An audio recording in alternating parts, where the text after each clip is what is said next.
Hello, my name is Egon Cholakian. The impetus for my address today is the release of the highly impactful documentary film, The Impact.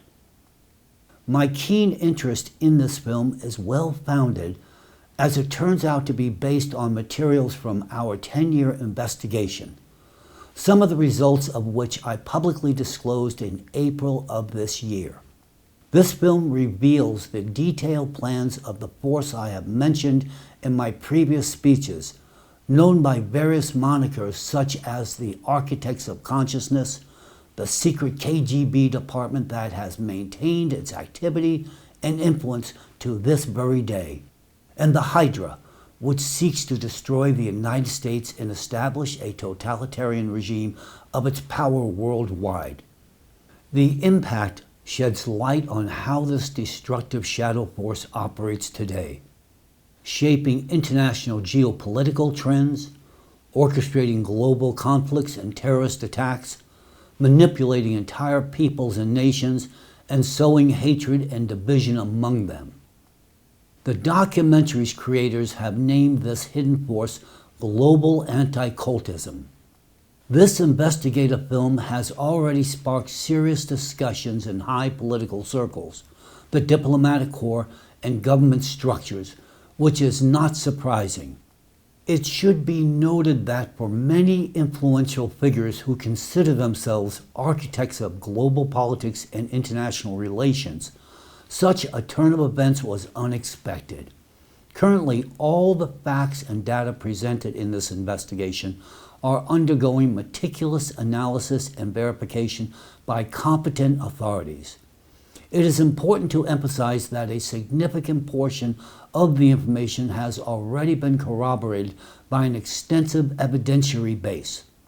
This means that from this moment onward, the discourse surrounding this film will inexorably escalate and inevitably translate into actions that this film has prematurely instigated.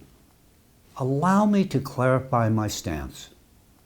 Yes, freedom of speech and independent journalism are foundational values of our democracy, and the emergence of such fundamental journalistic endeavors represents the exercise of the right to free speech and opinion. At first glance, the release of The Impact appears to be good news, as the truth has come to light. However, I must express my primary concern. Humanity is simply not yet ready for this truth. We, particularly my colleagues and I, are well aware of who stands behind the creation of this documentary, who its authors are, and how they acquired the materials from our investigation, some of which they recklessly and prematurely disclosed in the film. I wish to address these evidently courageous but exceedingly impatient individuals who brought this film to fruition. Esteemed creators of the film, The Impact, do you realize what you have done? We understand that you were driven by noble motives, love of humanity, altruism, and patriotism, and this is undoubtedly commendable. However, allow me to confront you with the reality that you have outpaced the times. You have publicly disclosed data and materials that were not yet ready to be revealed to the world at large. Yes, I do agree that people have the right to know the truth. Yes, you have accomplished an impressive feat, but you cannot fathom the additional complexities you have introduced to our work through these actions. Understand that when dealing with global matters, patience is paramount. Your impatience in this instance has complicated the investigative process. Had this information been made public, say, a year or so from now, the outcomes would have been far less dramatic. However, you have prematurely triggered certain consequences. You have, in turn, publicly disclosed specific methods employed by both anti-cult organizations and the force you termed as the global anti-cult. You excessively detailed their schemes and overly elaborated on their plans. You have revealed what should have remained concealed for at least one other year. Now, authorities in any country where anti-cult organizations operate have no legal right to ignore and must hold accountable to the fullest extent of the law all individuals mentioned in the film, especially considering the existence of an extensive base of incontrovertible facts and evidence of their criminal terrorist activities. Thus, not only from a moral standpoint, but also in accordance with current legislation, the lack of an appropriate response from the authorities to the disclosed facts could be construed as complacency in terrorist activities. This applies to top-tier politicians and intelligence agencies. Should they fail to respond and hold the guilty accountable, if they do not oppose them, then according to the law, they become not just accomplices in criminal activities, but also enablers of the resurgence of Nazism and the establishment of a Fourth Reich. Authors of the impact, do you actually comprehend what you have done? You have provoked actions prematurely. This now provides the deep-seated ideologues of the world disorder, the representatives of the global anti-cult, with an opportunity to further conceal themselves.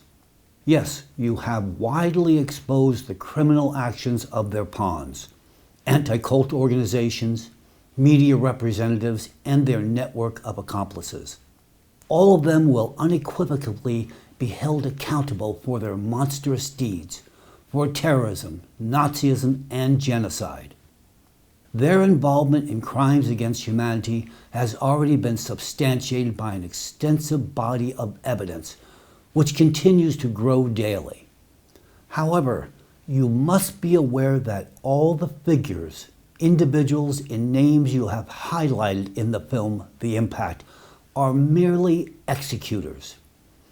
Just like the sprawling network of anti-cult organizations, they are nothing more than the lizard's tail, which it can easily shed when needed. These are pawns, sacrificed without hesitation in the grand scheme. By following their trail and apprehending them, the enforcement agencies will be left literally holding only the lizard's tail, while the lizard itself, that is to say, the principal ideologues of the global anti-cult, those who actually truly pull the strings, will vanish from sight and, like the dung beetle, will now attempt to burrow even deeper. We will undoubtedly continue our investigation and ultimately unearth these global manipulators, no matter how deeply they burrow. But your actions have significantly complicated this task for us.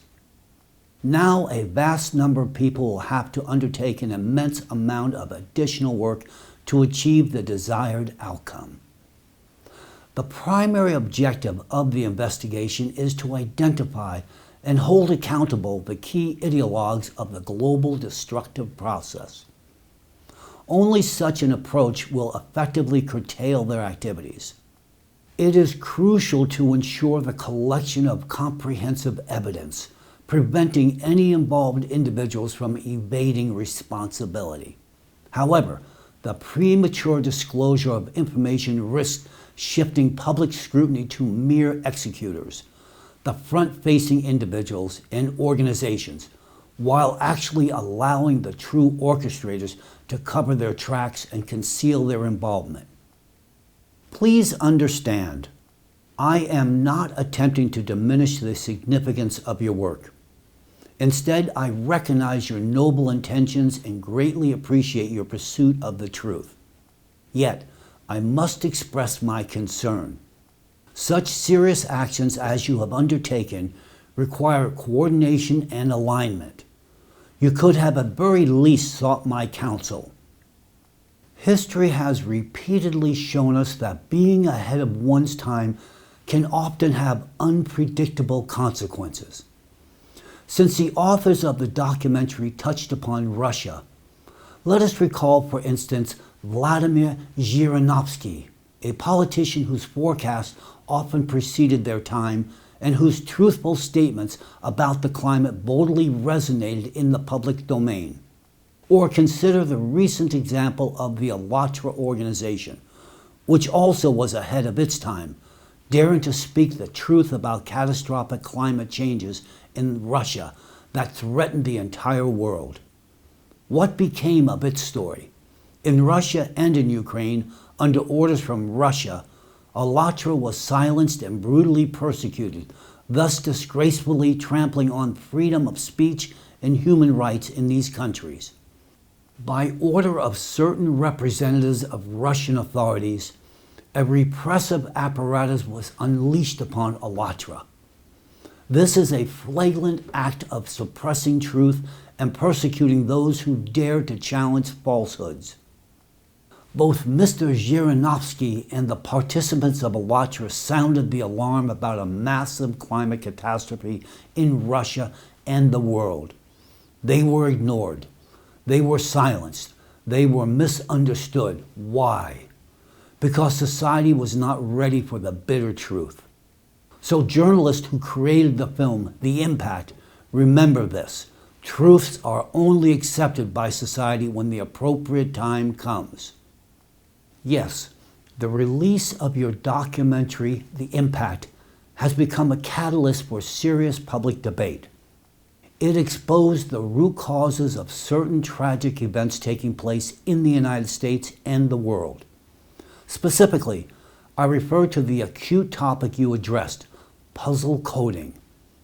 Puzzle coding is a sophisticated method of covert psychological manipulation that underlies many of the tragedies of our time, including the epidemic of school shootings, mass shootings, and political violence. Two recent assassination attempts on Slovak Prime Minister Robert Fico and on former, possibly future U.S. President Donald Trump are striking examples of this threat. The shooters in both cases fell victim to preliminary puzzle coding, a method employed by the ideologues of the global anti-cult. These same ideologues are behind anti-cult organizations such as Rossiers in Russia. The puzzle coding method is so sophisticated that individuals cannot perceive its influence on themselves. After several waves of subliminal implants coordinated through the media, the targeted person becomes a controllable puppet directed by global players against their desired target.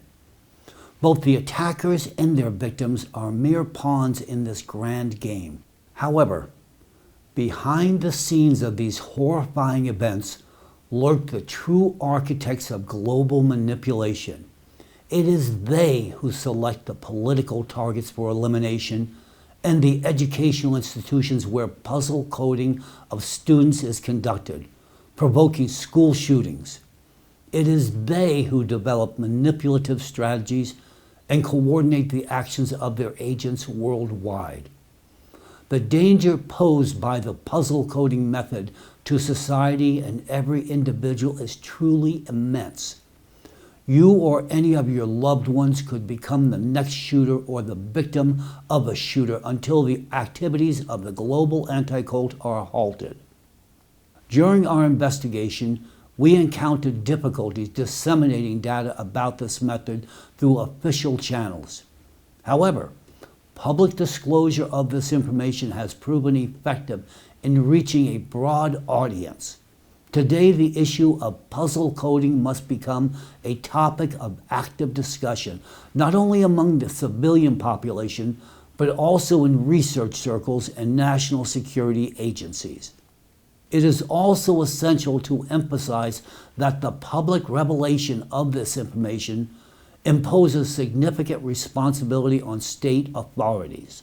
Now that threats like puzzle coding are known, governments are expected to take active measures to prevent them. If after these revelations, egregious cases of mass shootings or assassination attempts on politicians continue to occur in any country, it will be a clear indication that the authorities of that state have failed or have chosen not to effectively utilize the information to protect their citizens. Thus, Government inaction in light of these disclosures can be construed as an ability to ensure national security and the well-being of the population. Moreover, let me highlight another highly positive effect of bringing the problem of puzzle coding into the public eye. A potential shooter may halt their course of action by learning the truth about the real causes of their destructive intentions. Knowing the signs of the influence of the puzzle coding method, a person, upon recognizing bipolar disorder and other symptoms within themselves, can critically reassess their mental framework and motivations. This can lead to restoring critical perception of their thoughts and actions. In such cases, there is a high likelihood that a future shooter, having watched the film The Impact and learned the truth about the origins of their destructive thoughts, will actually abandon their criminal intentions. Thus, the threat of mass shootings worldwide could actually be minimized by 80%, provided that the information about the puzzle coding method gains widespread dissemination.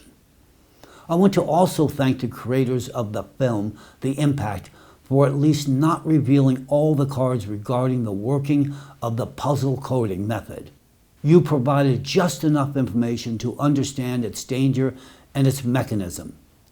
Additionally, I would like to note another inevitable consequence of the release of the film The Impact. Specifically, now that the masks have been removed from the pawns of the global anti-cult, its visible executors, anti-cult organizations, and their media accomplices, it is only natural that they react aggressively in the informational space. They will undoubtedly strive to defend their positions vigorously, using their agents of influence. This includes attempting to recruit new journalists to spread disinformation and slander against me. Indeed, the recruitment of new journalists is one of their defense strategies in case of failure, to create the appearance of mass support for their innocence and rightness and discredit those who uncovered the truth. Remember, they wage their war against democracy exclusively in the informational field, manipulating authorities, law enforcement, and public opinion. However, such actions are nothing more than a desperate attempt on their part to defend themselves, realizing the inevitability of their defeat. Everyone who still supports them and is involved in their dehumanizing rhetoric must understand the futility of this path. The film The Impact can help them grasp the consequences and the seriousness of the laws under which such criminal activities are now judged. I would like to specifically address journalists approached by anti-cult agents with such defamatory assignments. Money is, of course, tempting, but before accepting it, consider whether you might be repeating the fate of Judas. And now, let me transition to the main point of my address. Today we must acknowledge the current state of affairs. The film The Impact, which poses upon certain challenges to our activities, is already available to the general public. In light of the intense public discussion surrounding it, allow me to share my perspective on a number of issues it raises. In this film, the authors focus on the tip of the iceberg, the activities of the anti-cult movement. However, anti-cult organizations are merely one of the Hydra's tentacles of the global anti-cult phenomena, just one of its tools. The real danger lies in the expansive network of influence that has permeated all sections of society. The methods of discreditation and dehumanization initially developed by anti-cult organizations to counter religious groups are now widely employed by the global anti-cult against political figures, social groups, and entire nations. These techniques are used on a much larger scale, affecting various spheres and leading to colossal destructive consequences. By employing their covert manipulation tactics, the forces of the global anti-cult are currently inciting civil war in America. As accurately noted in the film, The Impact, the initiation of a brutal civil war in America is the first step in the final phase of the global anti-cultist plan to seize total power worldwide. Their primary objective is to destabilize the fundamental force that safeguards human rights and freedoms, that is to say, the United States of America. Today, all Americans observe and feel the monstrous level of divisiveness within American society. Political rhetoric is becoming increasingly aggressive. What was once deemed unacceptable is now seen as the norm. For example, calls for violence or the eradication of political opponents have become part of public discourse. All of this points to the significant influence of the global anti-cult representatives on social and political processes in the USA. It is no coincidence that the accomplices of the global anti-cult movement have recently been especially active in introducing terms like cult, destructive cult, and cultist, along with other derogatory epithets, into the public narrative to describe various groups, political forces, or individuals. This manipulative technique is aimed at dehumanizing opponents. This very technique can turn people who were initially neutral toward each other into enemies ready to tear each other apart. Observe for yourself what associations the terms destructive cult and totalitarian sect evoke in you. Whom do you picture when you hear these words? You most likely envision not people but comatose beings, almost animals. Those labeled with the term cult are viewed in the same way the Nazis viewed Jews during the Holocaust. They too saw them not as humans but as subhumans that could be exterminated. Doesn't it seem to you that something similar is happening in America today?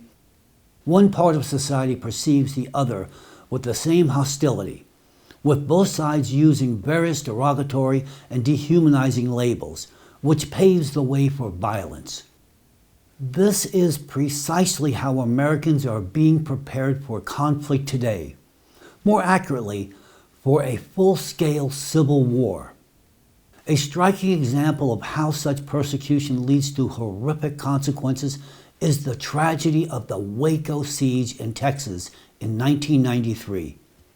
This event was extensively covered in the film The Impact. Do you remember that terrible siege of the Branch Davidian complex?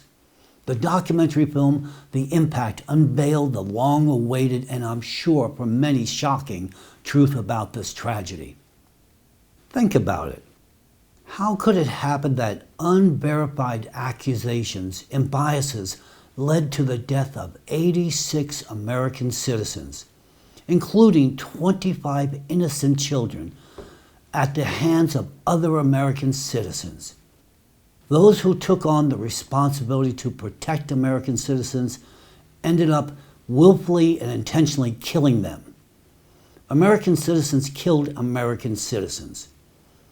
Finally, the true orchestrators of this well-planned massacre have been identified, and the methods of their influence on both sides, both the besiegers and the besieged, have been exposed. The film, The Impact, illustrated how the anti-cult propaganda machine operates using the events in Waco, Texas, as an example. Did you notice how the media shaped the negative image of the group? How easily did the term cult turn people into something non-human in the eyes of society? Think about it. Isn't the same thing happening today with Americans demonizing each other? I want to draw your attention to the fact that the anti-cultists altogether avoid interacting and negotiating with those they dehumanize, and they forbid their accomplices in the media from doing so. This is done to ensure that the perpetrators of the information terror attacks cannot see the eyes of their victims and realize that they are dealing with fellow human beings. This tactic has deep psychological roots. The lack of personal contact allows for maintaining distance and avoiding emotional involvement. Even on the battlefield, not every soldier can shoot at the enemy while seeing their eyes. However, artillerymen firing from a great distance do not experience such moral pressure. A soldier fighting in the trenches and seeing the eyes of his opponents will remember those faces for a long time.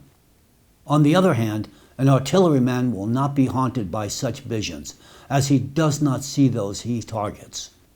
This same behavioral tactic was applied during the siege of Waco. Throughout the entire subsequent disinformation campaign, other members of the organization were deliberately ignored, and almost all of them remained nameless, devoid of individuality. The people who lived at Mount Carmel, including children, were never presented to the public as personalities. The Federal Bureau of Investigation didn't share with the media the videos of the Davidians recorded during the siege, so that Americans wouldn't regard them as human beings, feel sympathy for them, and stand up for them. Waco is not just a tragedy of the past, it is a warning for the future. And today, Texas remains a sort of testing ground for anti-cult strategies. The provocative actions in Texas last year involving secession attempts in opposition to the federal government can be seen as a kind of rehearsal for the internal civil conflict. It was, so to speak, a preliminary test to see if the launch button works. Having observed the readiness for radical actions, the situation in Texas was temporarily settled in a planned manner. However, it demonstrated the critical point, the potential for serious confrontation. This incident revealed that all the necessary ingredients for civil conflict are in place for global players. The Texas secession movement is gaining unprecedented strength, with over 30% of the state's residents ready to support independence, and Texas proponents have been elected to leadership positions. I am certain you understand well that the signs of readiness for civil conflict are not limited to the events in Texas. The fact that Americans today are led by anti-cult rhetoric is, in itself, an alarming sign. And while we will undoubtedly put an end to this disgraceful phenomenon of anti-cultism, each American will have to deal with their own mind. And this needs to be done now. It is essential to urgently restore critical thinking, learn to recognize manipulative techniques in the media and politics, and overcome imposed stereotypes and enemy images. I believe Americans can achieve this and become an example for others. After all, the same divisive processes that anti-cultism catalyzes in America are now also being initiated in Europe. While a civil war in America is the first step in the final part of the enemy's strategy for victory, the second step is provoking the collapse of the European Union. I want to draw your attention to the alarming signs indicating a growing trend towards disintegration within the EU. Firstly, political fragmentation within individual European countries is worsening. For nearly a decade now, the EU has been trying to curb anti-democratic developments within some of its member states, but unfortunately with little success. There is a widespread decline in the rule of law across Europe. Secondly, in the context of increased competition between geopolitical blocs, the number of disagreements between EU member states on a wide range of issues, including economic and geopolitical matters, is growing. This creates a favorable breeding ground for political polarization and radicalization of society. Thirdly, the migration crisis is intensifying, and disagreements on this issue among EU countries are already increasing. They will continue to gain momentum in the near future. I would add, French President Emmanuel Macron's recent statement about Europe's mortality vividly illustrates the level of concern among European leaders. Moreover, the deep-seated disagreements between France and Germany, which previously stood together, on key strategic planning issues seriously aggravate the situation. All these factors point to a well-organized force working behind the scenes, deliberately provoking European disintegration processes. Thus, global anti-cultism, a force aiming for the redistribution and usurpation of geopolitical power in the world, poses a colossal danger to both the USA and Europe today. However, it is crucial to emphasize the existence of another side suffering maximum damage and hardship from the influence of this hidden shadow force. I assert with full authority that the greatest danger global anti-cultism presents today is to Islam. Right now, we are on the brink of a large-scale civilizational war. This is not an abstract conflict between the West and the East.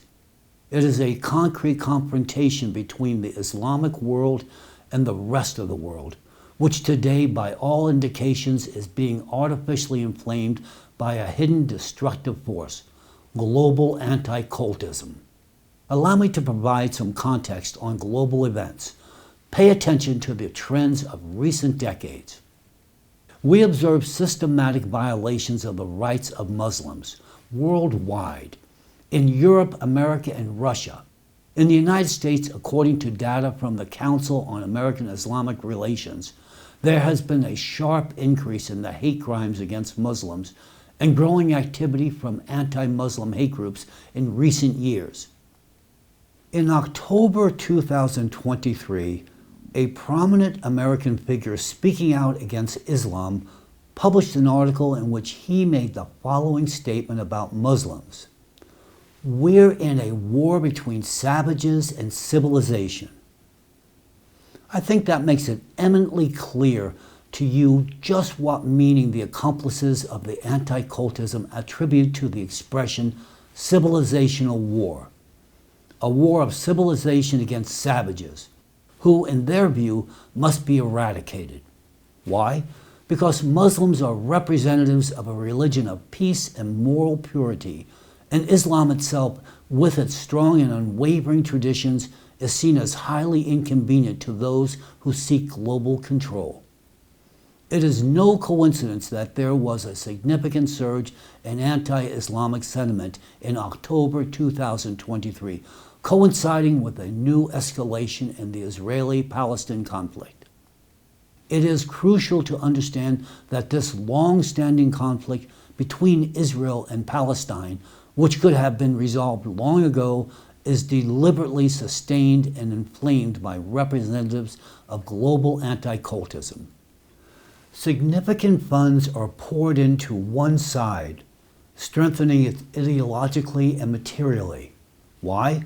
The answer is clear: to create the conditions for a global civilizational war, which would be practically inevitable today if the plans of its ideologues were not exposed. Through this conflict in various countries, hatred towards Muslims is being incited on one side, while the other side, the Muslim community, is provoked into retaliatory actions. In Germany and Austria, for instance, there has been a record increase in anti-Islamic sentiments. In Britain, the number of crimes against Muslims has risen by 140%. European law enforcement agencies receive numerous reports of regular insults and attacks on Muslims, which in recent years have been fueled by inhumane public rhetoric. At the same time, human rights advocates note that European authorities are slow to respond to these blatant manifestations of hatred towards Muslims. It is reported that in Germany, where the number of anti-Muslim incidents has at least doubled in a year, the authorities pay little attention to this. At the same time, mainstream political parties adopt the policies of the far right, some of whose members are often inclined towards anti-Muslim sentiments. Adding to this horrifying picture are provocative actions such as the public burning of the Muslim holy book, the Quran, in Sweden and in Denmark in 2023. In Sweden, this occurred on June 8th during Islam's major holiday, Eid al-Adha. Subsequent Quran burnings in Denmark took place publicly near the embassies of the Muslim countries. These actions triggered a wave of anger in the Islamic world, exacerbating an already tense situation. Threats from Iranian militias followed, and Iran severed diplomatic and business relations with Sweden. Swedish Prime Minister Ulf Kristersson described the situation as, "We are currently in the most serious security situation since the Second World War." The supreme leader of the Islamic Republic of Iran, Ayatollah Ali Khamenei, stated that Sweden has entered a state of readiness for war with the Muslim world. In response, the head of the Chechen Republic in Russia, Ramzan Kadyrov, called on the entire Muslim world to take action. He is quoted as saying, "I urge the leaders of Islamic states to wake up and do everything possible to protect our religion from crime. Otherwise, it will be too late." He also questioned what Muslim leaders are doing to prevent the situation and why they allow our holy scriptures to be openly desecrated. A troubling trend of growing anti-Islamic sentiments is also being observed in Russia, where this process is likewise catalyzed by the forces of global anti-cultism. The horrific terrorist attack in Crocus City Hall on March 22nd, carried out by individuals from Tajikistan, a Muslim-majority country, served as a catalyst for the tightening of immigration policies in Russia and a surge of xenophobic sentiments within Russian society. This event sparked a wave of negative attitudes towards Muslims and persecution by law enforcement agencies. Particular attention should be paid to the incident in Dagestan, which occurred 3 months after the Crocus tragedy. On June 23rd, an important holy day for Orthodox Christians, that is to say Trinity Day or Pentecost, militants quite literally carried out attacks in the cities of Makhachkala and Derbent. They set fire to churches and a synagogue, killing 22 people, including an Orthodox priest. The timing of the attack, on a significant Christian holiday, and the presence of deliberately left inscriptions pointing to ayat from the Quran at the crime scenes all point to a targeted, intentional provocation to incite interreligious strife and fuel hatred towards Islam. This provocation led to even harsher treatment of Muslims and migrants by Russian law enforcement and the introduction of stricter legislative measures. Consequently, security forces began conducting raids in mosques, including during Friday prayers, deeply offending Russian Muslims. The provided examples of events, statements, and anti-Islamic provocations in Russia, Europe, and the USA are just part of the troubling trends observed worldwide. All these events should be seen as links in a chain aimed at creating the conditions for a more significant conflict, a civilizational war between Islam and the rest of the world. Another clear fact further indicates this. Amid the escalation of interfaith tensions globally and the rise of anti-Islamic sentiments, we have observed in recent years the deliberate stimulation of migration flows from Muslim countries to Europe. At first glance, this may seem counterintuitive to the national security logic of the receiving countries. However, a deeper analysis of the geopolitical situation reveals that this is part of a larger plan.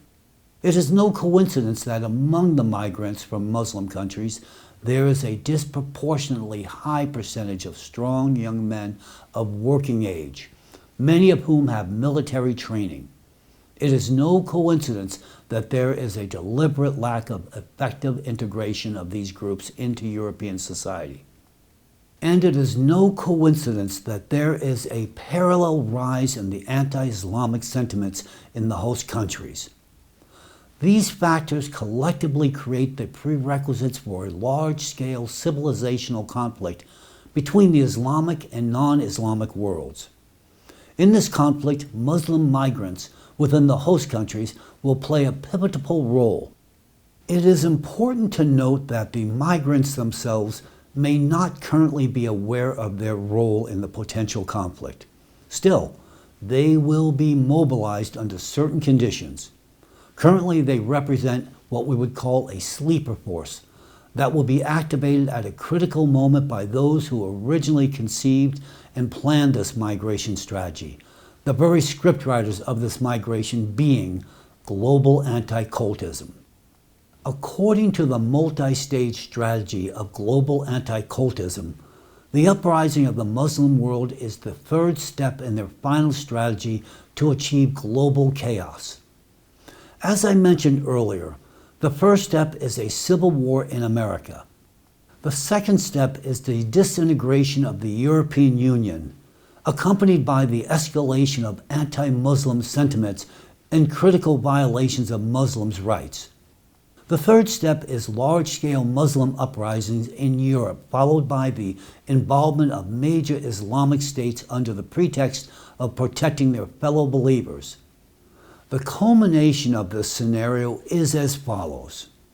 Major Islamic geopolitical players, taking advantage of the weakened and torn apart America and Europe, will decide on a global retaliatory step, a full-scale military intervention using nuclear weapons in revenge for years of oppression, hatred, and humiliation. This scenario includes the mandatory use of nuclear weapons by Islamic countries, which will undoubtedly trigger retaliatory nuclear strikes. Given the significant imbalance of nuclear arsenals between Islamic and non-Islamic countries, such a confrontation will inevitably result in catastrophic consequences for the Islamic world. It will be a terrible tragedy for all humanity. According to the plans of global anti-cultism, this war will lead to unprecedented human losses. They cynically calculate that the number of casualties will reach at least 3 billion people. This horrifying number includes almost the entire Muslim world. Thus, the rise of narratives about nuclear war, which you increasingly hear from politicians, journalists, and public figures, is not accidental. This is all part of a plan to prepare society for the impending, unimaginable sacrifices. The idea of the inevitable use of nuclear weapons in a very near future is being actively implanted into public consciousness. Typically, these calls are made in the context of Russian-American relations. In reality, the use of nuclear weapons is planned in the brewing civilizational war between Islam and the rest of the world. Ask yourself, what is the true goal of this scenario devised by global anti-cultism? One of the goals is quite apparent: control over resources. The territories of the Middle East, home to Islamic states, will, after being devastated by nuclear strikes, become a kind of conserved reserves for the future. As the experience of Ukraine's Chernobyl shows, these lands can be redeveloped in 20 to 30 years, and gas and oil can be safely extracted from them. And the ultimate and key goal of the shadow global manipulators, as banal as it may sound, is one: world domination. The plan of global anti-cultism is simple and cynical. Provoke the Islamic world into aggression against a weakened Europe and America by exploiting accumulated grievances and the substantial army of Muslims within these countries. Then, under the pretext of assistance, intervene in the conflict from the side of non-Islamic countries of the Eastern world, where their power is already established. This will further destabilize the situation and allow them to take totalitarian control of a world shattered by wars and conflicts. It is important to note that as a result of this civilizational war, not only will representatives of Islam be wiped off the face of the earth, But the countries that are today considered the bastions of Western civilization will also suffer enormous losses. The populations of these countries will make up a significant portion of the billions sacrificed in these monstrous plans. Their victims will be us. For these cruel shadow players, the true civilization is only themselves. To date, when considering issues related to Islam and the potential threat of a civilizational conflict, even a mid-level analyst, after watching the film The Impact and studying and comparing the publicly available facts and data, would come to the same conclusion I have arrived at. A civilizational war is practically inevitable. Only a few steps remain before its onset.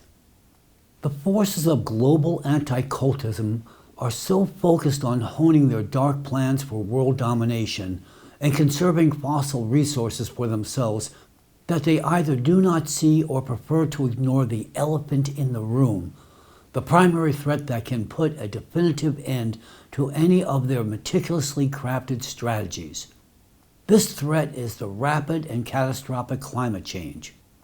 What kind of conservation of natural resources can we talk about if, in 2 or 3 decades, our planet will only be habitable for extremophiles and tardigrades, capable of surviving even in Martian conditions? Indeed, we risk repeating the fate of Mars within the next 10 years. I have mentioned this before, and I will say it again. The current dangerous state of Earth's climate is not only due to anthropogenic impacts, but also cyclical geodynamic processes that provoke an increase in cataclysms and extreme heating of the ocean and atmosphere. Without timely measures, this cyclical phase could be humanity's last. The situation has dramatically worsened in Russia, with an alarming increase in natural disasters since the second half of 2023. What is the cause of the surge? As I have already explained in detail, the reason lies in the shutdown of specialized experimental equipment that operated in Russia from 2013 to August of 2023. This equipment was developed with the participation of scientists associated with the international movement ALLATRA. This equipment allowed the minimization of extreme climate phenomena. After the ALLATRA movement was declared undesirable in Russia, the operation of the experimental equipment was duly halted.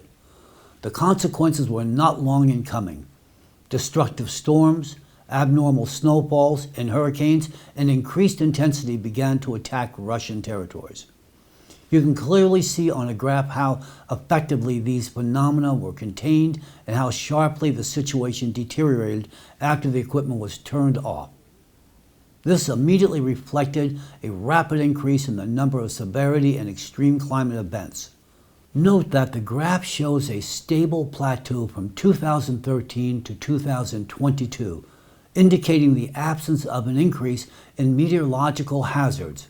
However, since August 2023, when the experimental equipment was shut down, the number of catastrophes in Russia has begun to rise rapidly, leading to an increase in the intensity and destructiveness of extreme climate events.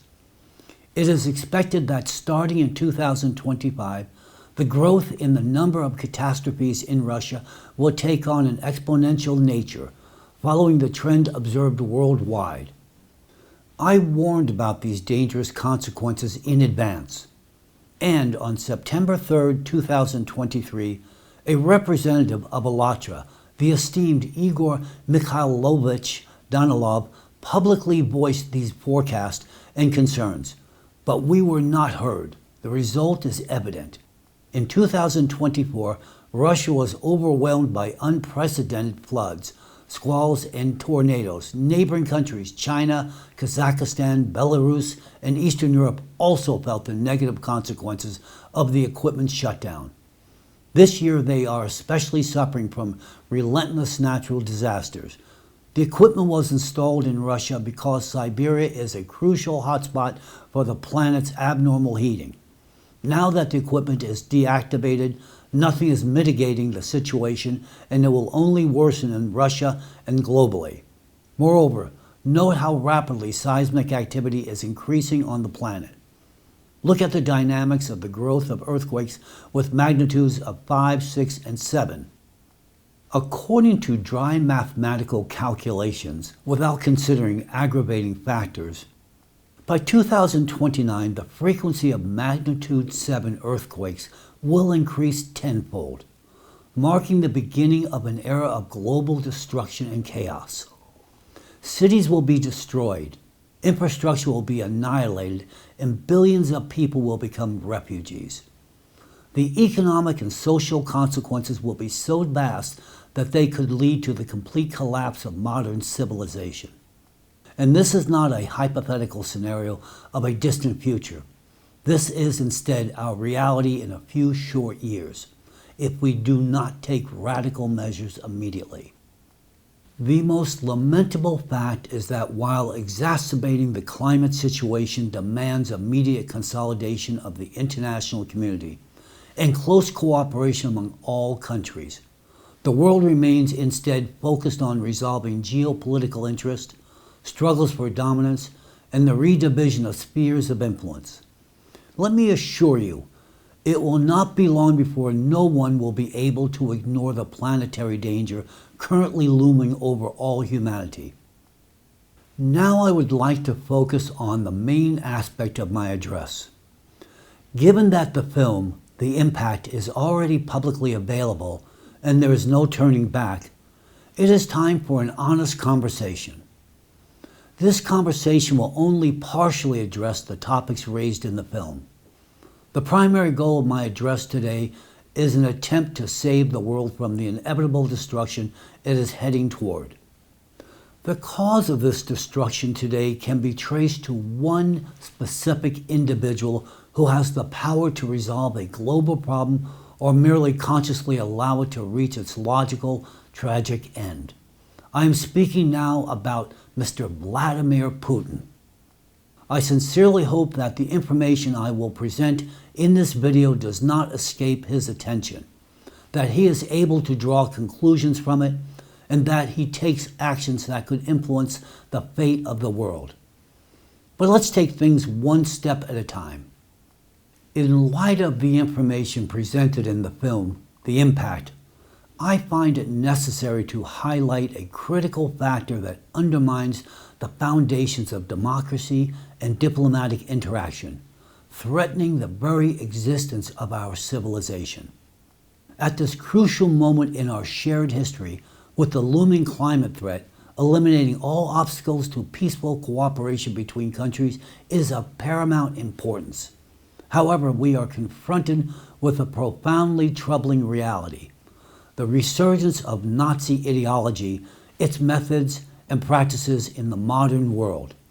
The application of advanced mind manipulation technologies, which were used during the Nazi era, has created the geopolitical chessboard we all observe today.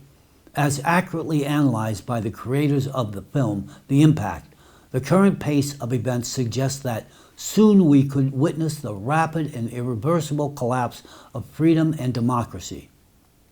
Today we have direct evidence that Nazism unfortunately did not vanish with the fall of the Third Reich. We won the battle back then, but the war is still to be won. It is with deep concern that I must state that the fact that the methodology and practices of Nazism have persisted to this day, transmitted directly through the activities of specific individuals and organizations. The results of thorough research conducted by the analysts and creators of the film, The Impact, convincingly demonstrate that identifying these historical connections is entirely feasible. Moreover, the ongoing large-scale international investigation is already yielding concrete results. It enables the identification of those responsible for introducing Nazi practices and ideology into the modern world, even if in veiled or modified forms. This process is of utmost importance because the threat of Nazism not only undermines the foundations of international cooperation and peace, but also endangers the very principles of humanity, equality, and justice for which our predecessors paid an exorbitant price. It is absolutely unacceptable that during this unprecedentedly challenging period for all humanity, certain forces continue their inhumane activities. While the entire world teeters on the brink of an abyss, these hostile forces are deliberately undermining our collective efforts to save the planet. Therefore, we face an urgent and crucial task. Since representatives of the so-called global anti-cultism occupying key positions in various structures continue to exert covert yet significant influence on decision-making processes and the shaping of public opinion, measures must be taken to limit their ability to influence global politics and society as a whole. Only by eliminating this hidden influence can we move forward in addressing the more pressing issue of the climate collapse threat and the potential extinction of all humanity. In the current situation, as I am directly involved in investigating the activities of the global anti-cultism network, and simultaneously deeply knowledgeable about the rapidly escalating climate threat and its true causes, I consider it my duty and an honor to explain and convey some of my thoughts to the public, specific influential figures, and representatives of global anti-cultism, who, as I know, with certainly are closely monitoring my public addresses. Today's speech will be significantly different from previous ones. In light of the disclosed information, I now have the opportunity to speak openly and directly, calling things by their names. This new level of transparency will allow for clearer communication about the challenges facing the global community. I sincerely hope that the message I am delivering today will be a message of peace, a catalyst for significant changes, and a step towards establishing a constructive intergovernmental dialogue to address the looming climate threat. As detailed in the film, The Impact, today the bearers of Nazi ideology and methods have made their haven in Russia, gradually transforming this country into a semblance of Nazi Germany. These processes occur covertly, but we have all observed their consequences over the past 3 decades. First and foremost, they manifest as transformations in various spheres of society within Russia itself. Starting from 1993, we observed trends indicating the formation of nascent totalitarianism and nationalism within Russia.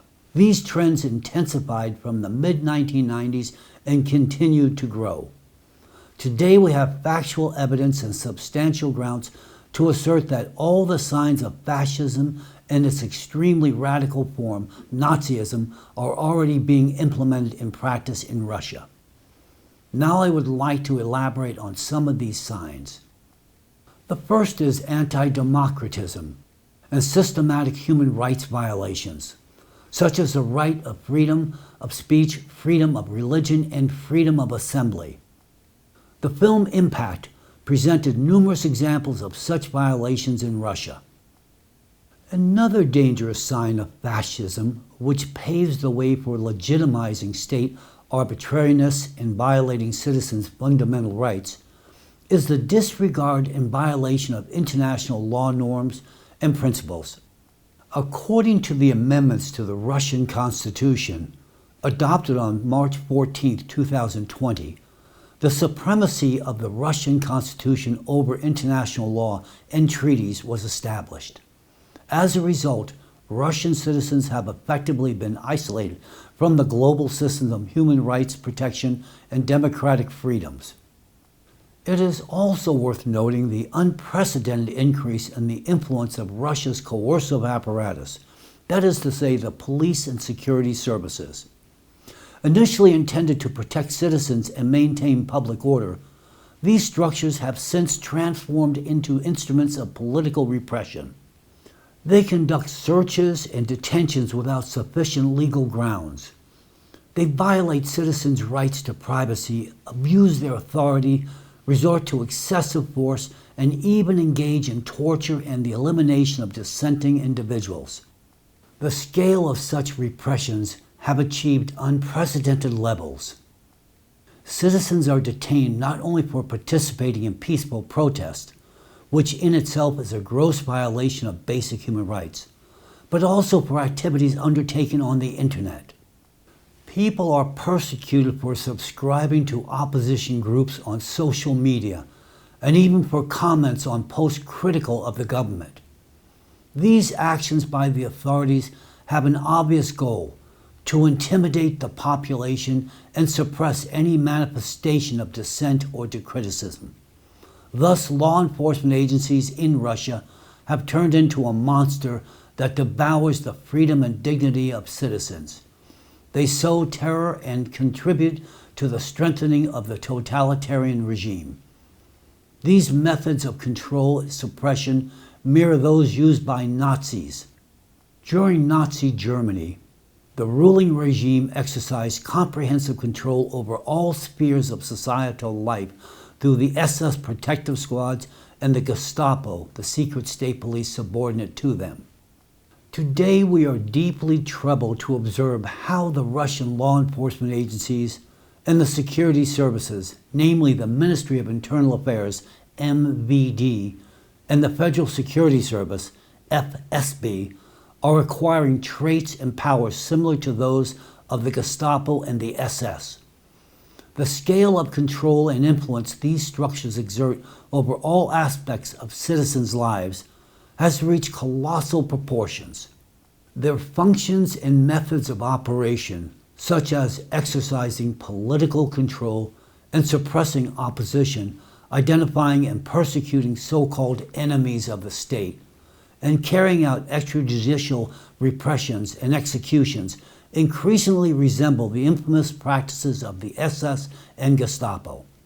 In effect, we are witnessing the formation of a modern analog of these repressive bodies in Russia, adopted to the realities of the 21st century.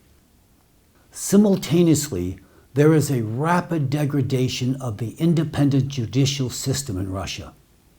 More and more frequently, judicial decisions are made not based on facts, evidence, and the letter of the law, but on direct instructions from representatives of the executive branch, the prosecutor general's office, and even the close circle of the head of state. This is a flagrant violation of the principle of separation of powers and the independence of the judiciary. Currently, courts in Russia are used as tools to suppress dissent and even conduct show trials, where under the guise of vague legal formulations, people are declared extremists or accomplices of terrorism without sufficient grounds. This trend is particularly evident in cases related to the deportation of Muslims following the terrorist attack of Crocus City Hall. The courts demonstrate bias and injustice, disregarding fundamental human rights and principles of justice. The most illustrative case of such selective justice, where judicial authorities were pressured by the presidential administration, was the trial of the Allatra organization. During the judicial process against Allatra in Russia, we witnessed blatant evidence falsification, obvious manipulation of materials, and unprecedented pressure on judges from certain representatives of the presidential administration. In the complete absence of factual evidence, accusations were literally fabricated out of thin air. Subsequently, the activities of the Allatra organization were unlawfully banned in Russia. Following this, we witnessed illegal detentions, unjustified searches, and invasions into citizens' homes under trumped-up pretenses. It is particularly distressing that the victims of these repressions are law-abiding citizens, true patriots of their country, people who genuinely care about the future of their state and could make invaluable contributions to its development, are literally being persecuted and deprived of their constitutional rights and freedoms. These purges are nothing short of manifestations of modern Nazism. Fascist regimes are also characterized by the absence of pluralism in the media, control over mass media, strict ideological censorship, and powerful state propaganda. What we observe in Russia today goes far beyond ordinary censorship and represents an attempt at total control over the country's information field. Independent Russian media are under pressure. They are branded as foreign agents and extremist organizations, which is effectively equivalent to banning their activities. Censorship in social networks is intensifying daily, and platforms that the state cannot fully control are being banned. A particularly illustrative example is Russia's recent ban on the Rumble platform. This decision was made not of national security or public order considerations, but solely because the platform refused to block the channel of the Waco organization. This organization publishes scientifically based forecasts on climate change, including prognosis about the future worsening of the climate situation in Russia itself. Essentially, we are witnessing an attempt to hide vital information about the future of their own country from the citizens. I want to express my deep, sincere respect for Rumble CEO Chris Pavlovsky, who, despite the threat of losing a vast marketplace, remained faithful to the principles of democracy and freedom of information. His refusal to unjustly censor an organization that had violated no laws exemplifies steadfast commitment to fundamental democratic values and uncompromised defense of citizens' inalienable rights and freedoms. What needs to be emphasized in this situation is that a reputable international company was instantly banned in Russia the moment it refused to comply with the authorities' demands and act against the principles of freedom of speech and open information exchange. This incident is not just a wake-up call. It is instead an alarm bell heralding the death of freedom of speech in Russia. We are witnessing the transformation of a once open society into a closed system where the state solely determines what information is accessible to citizens. Increasingly, we see unprecedented state interference in education, culture, science, sports, the economy, historical consciousness, and even in the private lives of citizens in Russia. Under the guise of noble slogans about preserving traditions and family values, everyday life is becoming increasingly regulated. A cult of personality around the state leader is forming, which is a direct sign of fascism. Of course, Putin's cult in Russia is not as strong as Hitler's or Stalin's once was. Still, the image of President Putin is systematically elevated to a national symbol. The public discourse shapes the notion of the leader's inviolability and fallibility. His words are taken as absolute truth, and his role is presented as indispensable for the state's very existence. The slogan, "Russia exists because of Putin, no Russia," vividly illustrates this dangerous trend of equating the leader's personality with the fate of the entire country. The combination of these factors, monopolization of power, suppression of dissent, and the cult of personality, are classic signs of the totalitarian fascist regimes of the past century. In Russia, there is also prevalent nationalism and racism. The propaganda promotes the exceptionalism of the Russian people, suggesting their superiority over other ethnic groups living in the country. Against this backdrop, xenophobia towards migrants is growing, leaving a trail of violence, discrimination, and blatant legal violations. People practicing Islam live in constant fear, becoming targets of unchecked aggression. Their rights are trampled, their dignity is humiliated, and their lives are under constant threat. An extremely alarming signal is that the state not only fails to curb, but also tacitly encourages nationalistic outbursts, giving them extensive coverage in the mass media. Such a policy can have catastrophic consequences. Today, especially after the terrorist attacks at Crocus City Hall and in Dagestan, tensions in Russian society have reached a critical point, and the slightest spark could lead to an explosion of unprecedented proportions. The situation is heating up daily, and we observed with deep concern that all the prerequisites for igniting an interreligious conflict between Christians and Muslims are in place. Another essential sign of fascism is the creation of an enemy image and the militarization of the country. The state's tight control over the media opens unlimited possibilities for extensive propaganda. It is not unfounded to say that the propaganda machine in Russia has reached a level of efficiency that can rival the infamous German propaganda of the Third Reich. In Russia, we are witnessing a classic scenario of the development of fascist ideology, a key element of which is the creation of an external enemy image. The atmosphere of a besieged fortress is systematically and purposefully cultivated. The population is persistently instilled with the idea that a hostile West has surrounded Russia and is ready to attack at any moment. This rhetoric teeters on the edge of conspiracy theory, but has very concrete and dangerous goals. This propaganda is no accident. It serves two primary purposes. First of all, it lays the groundwork for the formation of radical patriotism among the population, based on the dichotomy of us versus them. This is a classic technique of fascist ideology aimed at uniting the nation around an authoritarian leader in the face of a perceived external threat. Second of all, and perhaps even more dangerous, this rhetoric is used to justify extensive militarization of the country and to prepare public opinion for military expansion into neighboring independent states. In Russia, the cult of war is actively cultivated.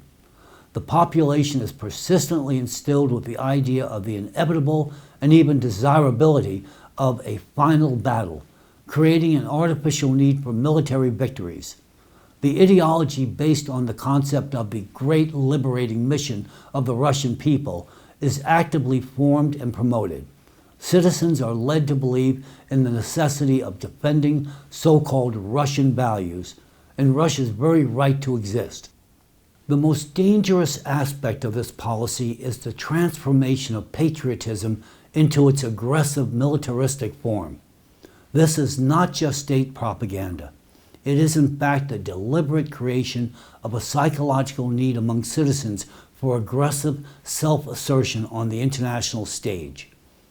Such propaganda not only distorts historical memory, national consciousness, and society's moral compass, but also fosters a readiness for military actions within the population.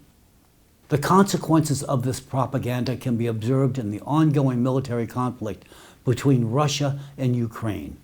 The public could not overlook the obvious and alarming similarities between President Putin's speech on February 24, 2022, about the start of a so-called special military operation in Ukraine, and Hitler's speech about the beginning of the war with Poland and the Reichstag on September 1, 1939, which marked the start of World War II. In particular, both Putin and Hitler claimed that they were forced to resort to military action after exhausting all peaceful means of resolving the conflict and not receiving support for their peaceful initiatives from the international community. In Putin's speech, as in Hitler's, there were assurances that civilians were not at risk and that strikes would be limited to military targets, avoiding civilian ones, assertions that later proved to be false. Both Putin and Hitler denied the historical legitimacy of the neighboring state, claiming the historical belonging of its lands to their own country. Finally, both falsely assured that they had no intentions of occupying the neighboring country's territories. The parallels are so obvious that they cannot be ignored. Nazism, this monstrous creation of the 20th century, left an indelible mark of tragedy and suffering in human history, becoming synonymous with genocide and inhumanity. Yet here in the 21st century, we are horrified to see how openly and cynically the Russian media justifies the need for genocide of the Ukrainian people. Just as in the dark days of Nazi Germany, baseless assertions about the Ukrainians' lack of civilizational substance are once again being heard. This rhetoric is an exact replica of Nazi propaganda, which denied the right to the existence of entire nations and cultures. It is crucial to understand that the examples of state policy presented are neither isolated nor spontaneous measures. On the contrary, they are elements of a systematic and consistent strategy, the ultimate goal of which is the gradual restriction of citizens' rights and freedoms. This is an intermediate stage on the path to the complete suppression of civil liberties and the establishment of total state control over individuals. We cannot ignore the historical parallels, noting that such tactics were once used by Adolf Hitler to establish a totalitarian regime in Germany. After the onset of the military conflict between Russia and Ukraine, many pro-Ukrainian media outlets adopted the rhetoric that there were too many similarities between the actions of President Putin and the sequence of actions taken by Hitler. They began actively comparing the modern Russian regime to the Nazi regime. Unfortunately, however, no one approached this topic with due seriousness, turning it into another propaganda and information warfare. Moreover, a grave mistake was made by focusing all accusations solely on President Putin. This approach is not only ineffective, but also potentially dangerous. It overlooks those who are actually behind the formation of the modern form of Nazism, those who operate in the shadows, manipulating not only society, law enforcement, and judicial bodies within Russia, but also the state leader himself. There are ample reasons to believe that President Putin himself has become a target of covert psychological manipulations conducted by representatives of global anti-cultism. Sophisticated propaganda methods, distortion of historical facts, and manipulation of historical truth through puzzle coding all work not only on the population, law enforcement, and military structures, but also on the country's top leadership. There is a high probability that President Putin does not take seriously the parallels drawn between his policies and the Nazi regime in Germany. Moreover, he might even find these comparisons absurd or laughable. However, such a reaction only confirms that the head of Russia has become the object of sophisticated manipulation. Under the effect of covert influence, he is likely genuinely convinced of the correctness of his actions and decisions. The tragic irony lies in the fact that by rejecting comparisons with the Hitler regime, President Putin is actually following the same path. He does not realize that his rhetoric, political moves, and ideological stances increasingly resemble those that led to the catastrophe of the 1939 through 1945 period. At this moment, Russia bears a striking resemblance to pre-war Germany in 1939. Who then are the actual carriers and proponents of the ideology, methods, and practices of Nazism in modern Russia? Who, operating in close proximity to the country's leader, is methodically and purposefully transforming the state into a semblance of the regime that humanity vowed never to allow again? Who is manipulating the Russian leader, President Putin, exerting such profound influence that he, perhaps unknowingly, begins to reproduce the rhetoric and actions that earlier mirror the behavior of one of the most dreadful dictators in human history, Adolf Hitler? The answer is simple. We are witnessing a scenario painfully familiar from the experience of Nazi Germany. The close intertwining of state and church, reinforced by the influence of anti-cult organizations, which in itself is also a hallmark of fascist regimes. This symbiosis, as we remember, played a fatal role in transforming an ordinary political party of National Socialists into a Nazi regime under Hitler's leadership. The creators of the film, The Impact, accurately depicted how this occurred and then and how it is happening now. Once wise people warned that Nazism could return under the guise of fighting Nazism. To our deep regret, we are witnessing the realization of this very scenario in real time. The tragedy of the situation is that Russia, a country that suffered immeasurable losses from Nazi aggression, is now openly and purposefully transitioning to ideologies and practices that can only be described as the resurgence of fascism in its most radical and inhumane form, that is to say, Nazism. A nation proud of its contribution to the victory over Nazism and having borne colossal human sacrifices is today, to our profound sorrow, facing the revival of Nazi ideology within its borders. However, the situation is far more dangerous now than it was in the last century. Unlike the Third Reich, the ideologists of the modern form of Nazism possess the world's largest nuclear arsenal. This is not just a political threat, but an existential risk to all humanity. In the context of an escalating climate crisis, the use of nuclear weapons could be a catastrophic step, accelerating the advent of irreversible consequences for our planet. We risk destroying the world long before even the most pessimistic climate predictions forecast. Therefore, it is imperative to find ways to neutralize the threat of this new form of Nazism, to eradicate the ideology and hatred and superiority before it is too late.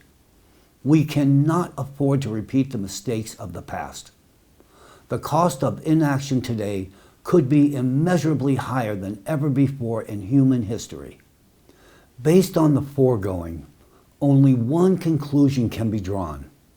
I must with full responsibility state that the key to resolving this situation quite literally lies in the hands of one person, that is to say, President Putin, the leader of the country where the ideologists of modern Nazism have made their haven and from which the most significant climate threat emanates today.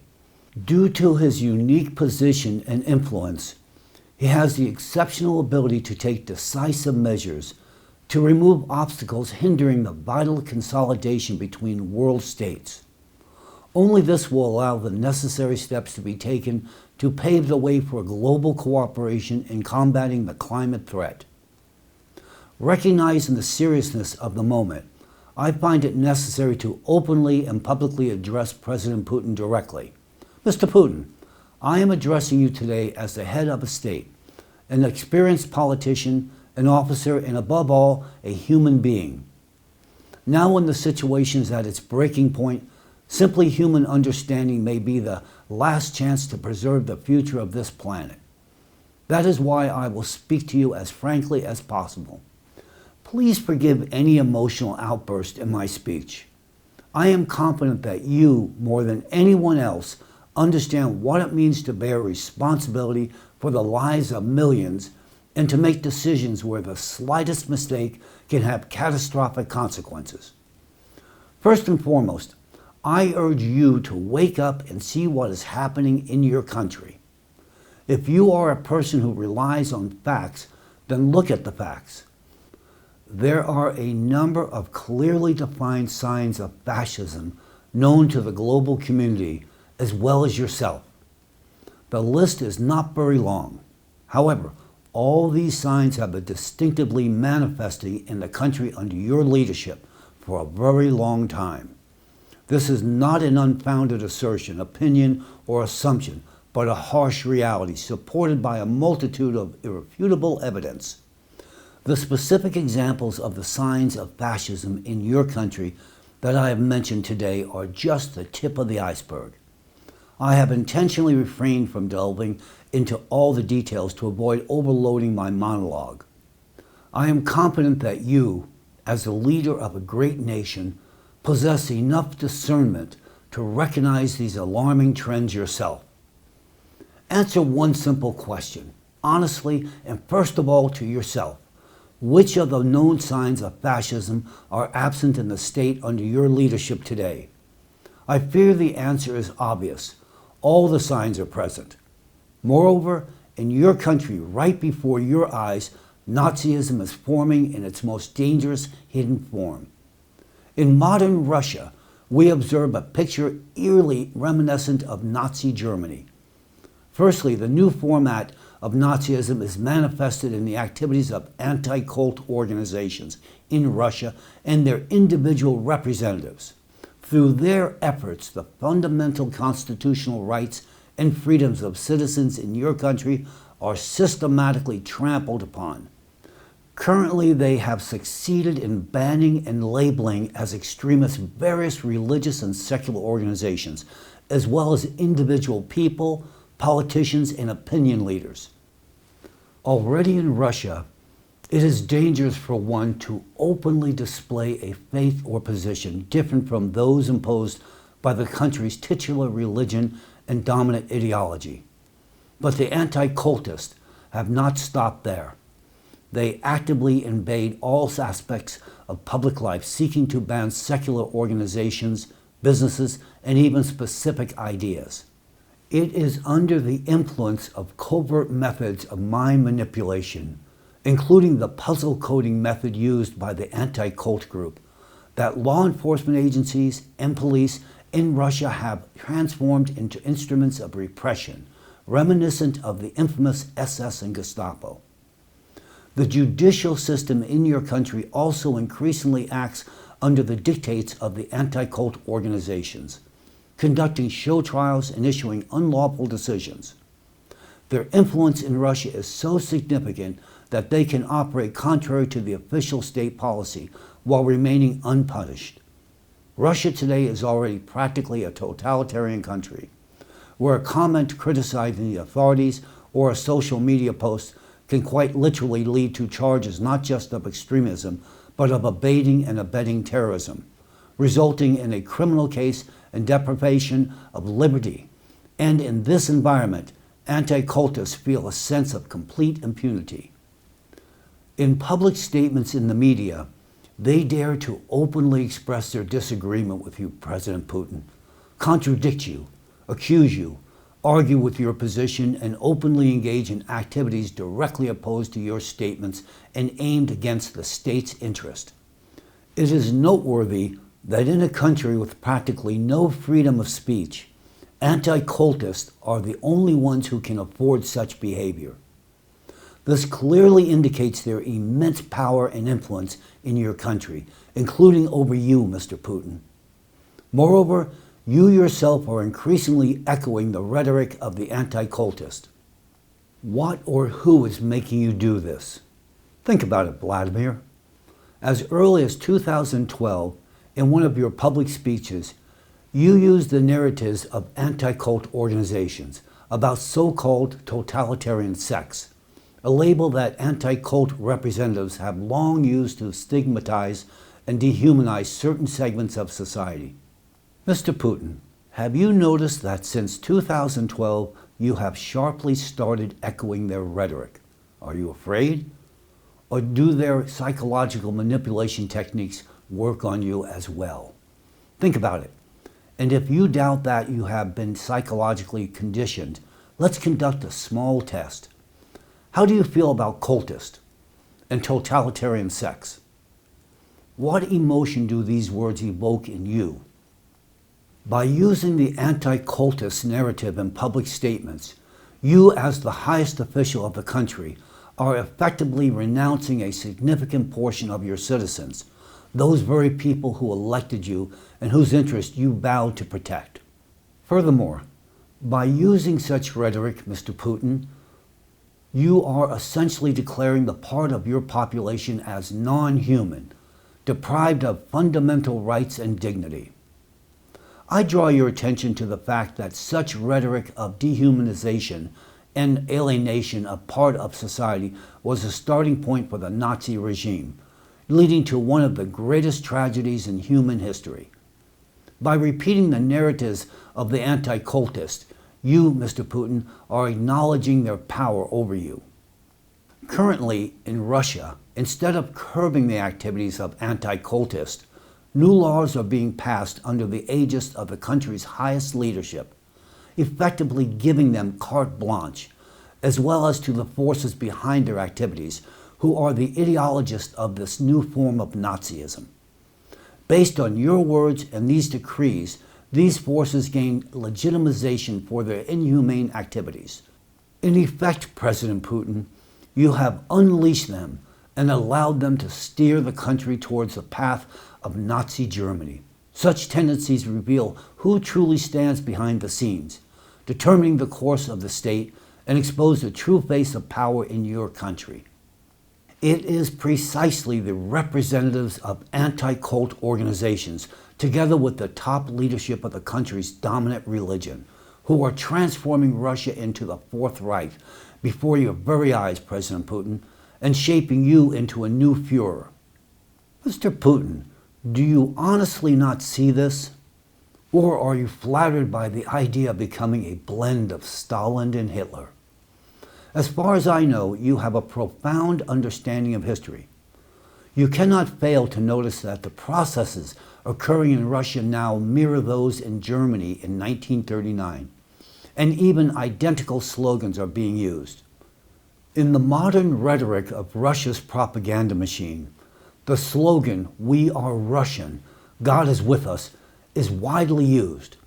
However, it is important to note that the phrase, "God is with us," originally referred to followers of the Christian faith, not to national or ethnic identity.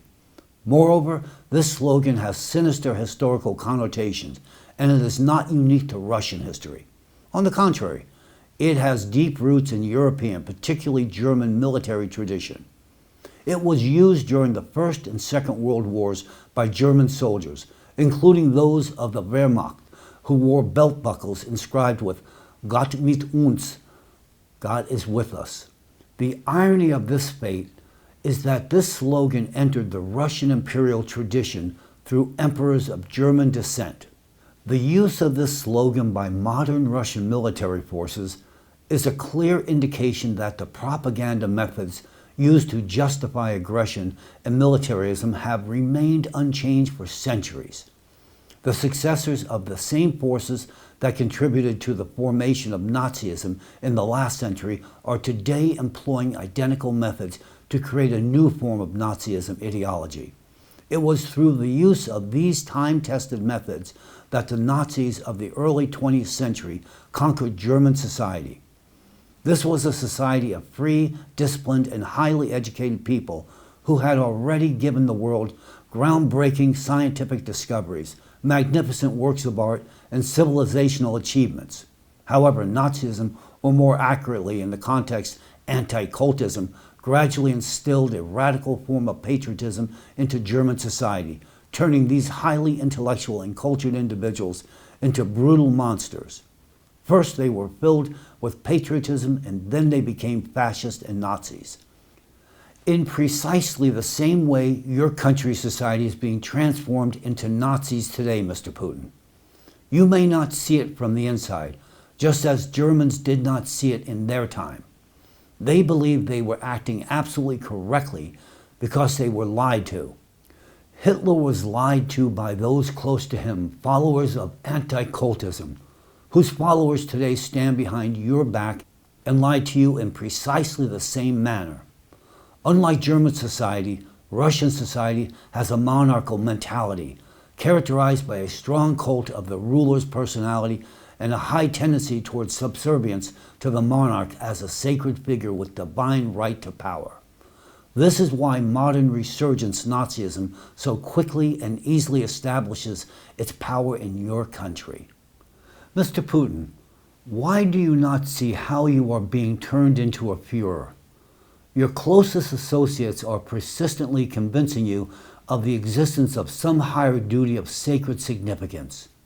The top religious leaders of the country are deliberately creating an aura of messianism and divine purpose around you. As early as 2001, a high-ranking church hierarch described your appointment, President Putin, as God's grace. Today, this tendency has reached unprecedented proportions. There is an overt sacralization of your image as the leader of the state. Your authority is presented as being directly bestowed by God, and your image is positioned as the ruler of Holy Russia. A key figure in creating this aura of your chosen status is a former KGB agent, businessman, billionaire, and nominal current religious leader of the Russian Orthodox Church, Gundayev, who holds the title of patriarch. Although Mr. Gundaev is a religious figure of the Christian Orthodox Church, in reality he acts as a political figure actively promoting a militaristic agenda. He regularly uses language and arguments that echo the rhetoric of the predecessors of modern anti-cultists, who played a vital role in the development of Nazi ideology in the past. Mr. Putin, remember at least how Patriarch Kirill, in his guidance to you this year, 2024, openly stated that kindness can be a weak point for people in power. He also justified the authorities' adoption of stern decisions, even if they involve sacrifices, noting that such decisions have never been condemned by the Church. First of all, this position not only contradicts the fundamental principles of Christian teachings on mercy and compassion, but also serves as a direct justification for militarization and aggressive foreign policy. Secondly, are you aware that rhetoric from Patriarch Kirill almost verbatim repeats the arguments of Protestant pastor Walter Kunev, an anti-Semite and a kind of anti-cultist from Nazi Germany? Kunev, like Patriarch Kirill, urged the Church not to interfere with the state in using force, using the metaphor of the sword as a symbol of state power. Compare for yourself, Mr. Putin. Patriarch Kirill, in his guidance to Vladimir Putin in 2024, said, "Kindness is that weak point which sometimes prevents people in power from walking their life path with dignity. The head of state must sometimes make fateful and formidable decisions, and if such a decision is not made, the consequences can be extremely dangerous for the people. But these decisions almost always involve sacrifices, and these decisions have never been condemned by the Church." Walter Kunev, in his book Die Nation vor Gott, The Nation Before God, stated, "The Church knows that the state must wield the sword. This duty means firmness and strictness. The Church cannot and does not want to prevent the state from fulfilling this duty." Do you see how similar these statements are? One is said in the context of your rule, and the other in the context of Hitler's rule and his use of brutal and inhumane Nazi methods. Such rhetoric, especially coming from religious leaders, provides ideological justification for the most horrific crimes against humanity. Additionally, the Russian Orthodox Church, ROC if you like, has recently taken steps that not only contradict the fundamental principles of Christianity, but also actively contribute to the escalation of the military conflict. As you are likely aware, Mr. Putin, the administrative office of the Moscow Patriarchate recently issued a directive requiring all priests to daily recite a prayer that openly asks God for victory for Russian arms.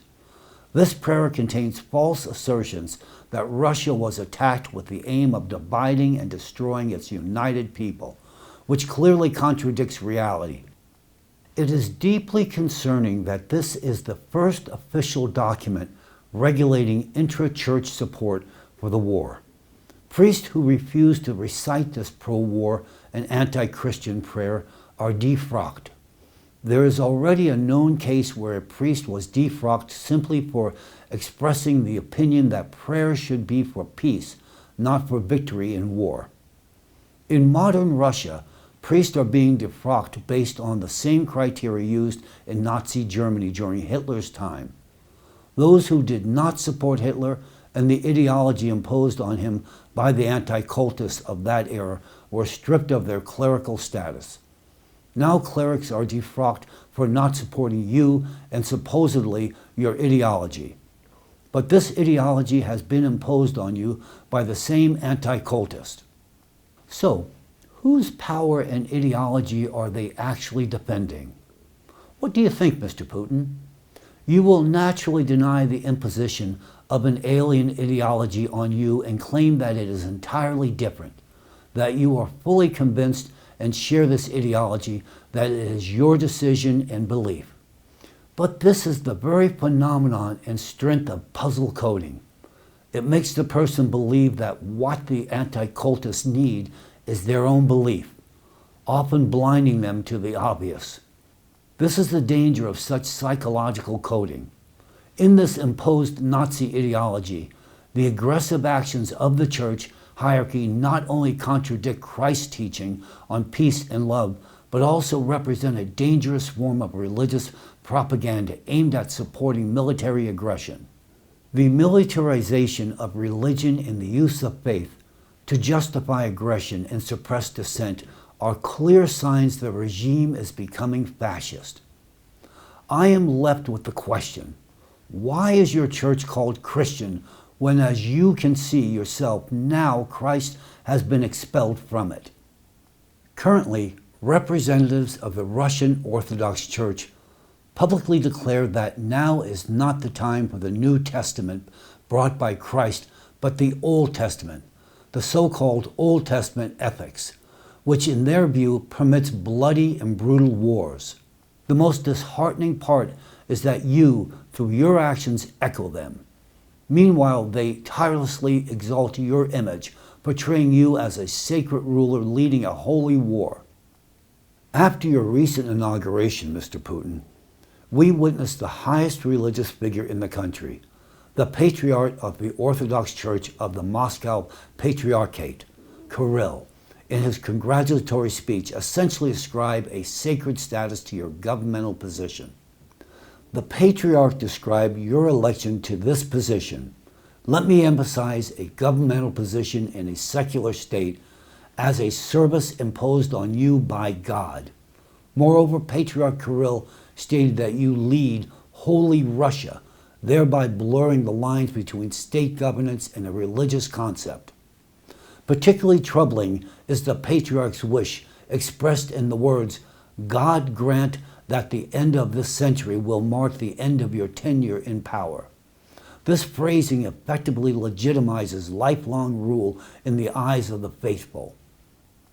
The history of the 20th century clearly demonstrates the catastrophic consequences that can result from the sacralization of political power and its merger with religious institutions. Similarly, through the skillful use of religious symbolism and rhetoric, the cult of Adolf Hitler's personality was artificially created. The churches of Germany at that time actively participated in political agitation, rewriting prayers to include the Führer's name. Hitler's speeches were often accompanied by the ringing of church bells. This practice had a strong subconscious effect on listeners, artificially elevating the dictator's figure to the level of a messiah in the public's mind. Thus, sacralization of a totalitarian leader is not a new phenomenon. You should know, Mr. Putin, that Adolf Hitler himself was deeply convinced of his so-called sacred mission and was obsessed with the idea of his supposed divine purpose. Today, your closest associates are instilling similar ideas about your unique messianic role.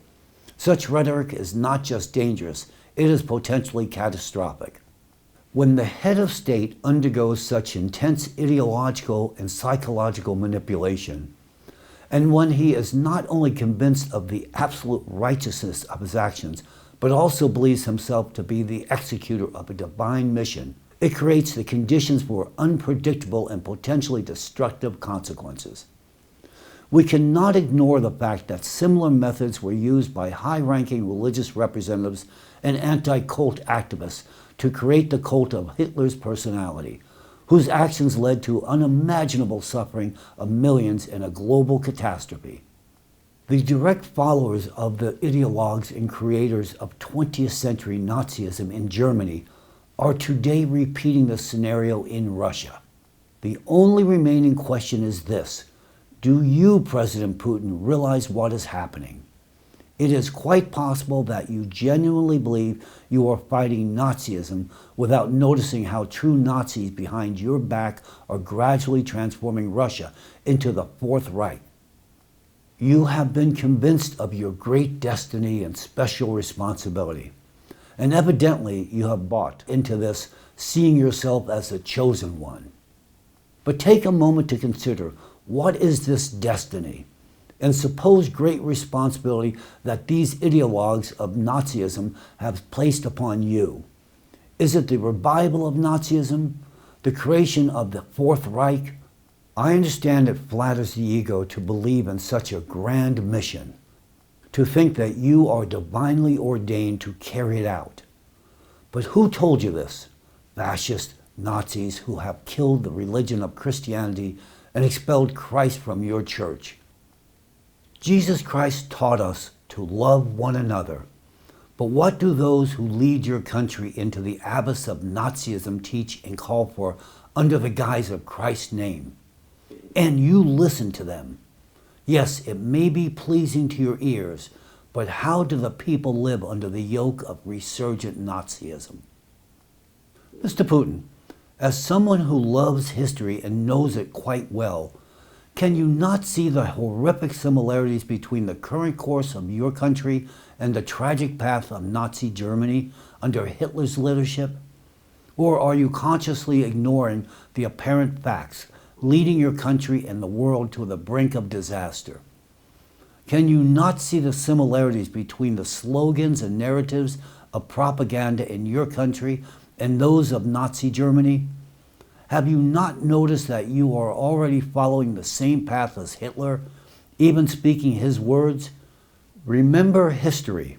Hitler's path began with a party concerned with the welfare of workers and Christians. But once they became entangled with the anti-cultist and specific influential religious figures, they transformed into a monstrosity that shook the world. Today you, Mr. Putin, and your party are treading the same road, repeating this faithful path step by step. The truth is that behind you stand the direct heirs and followers of those who once gave rise to Nazism and manipulated Hitler. The same sinister forces that once plunged the world into war and suffering are pulling the strings today, controlling you. Look closely at those who stand behind you.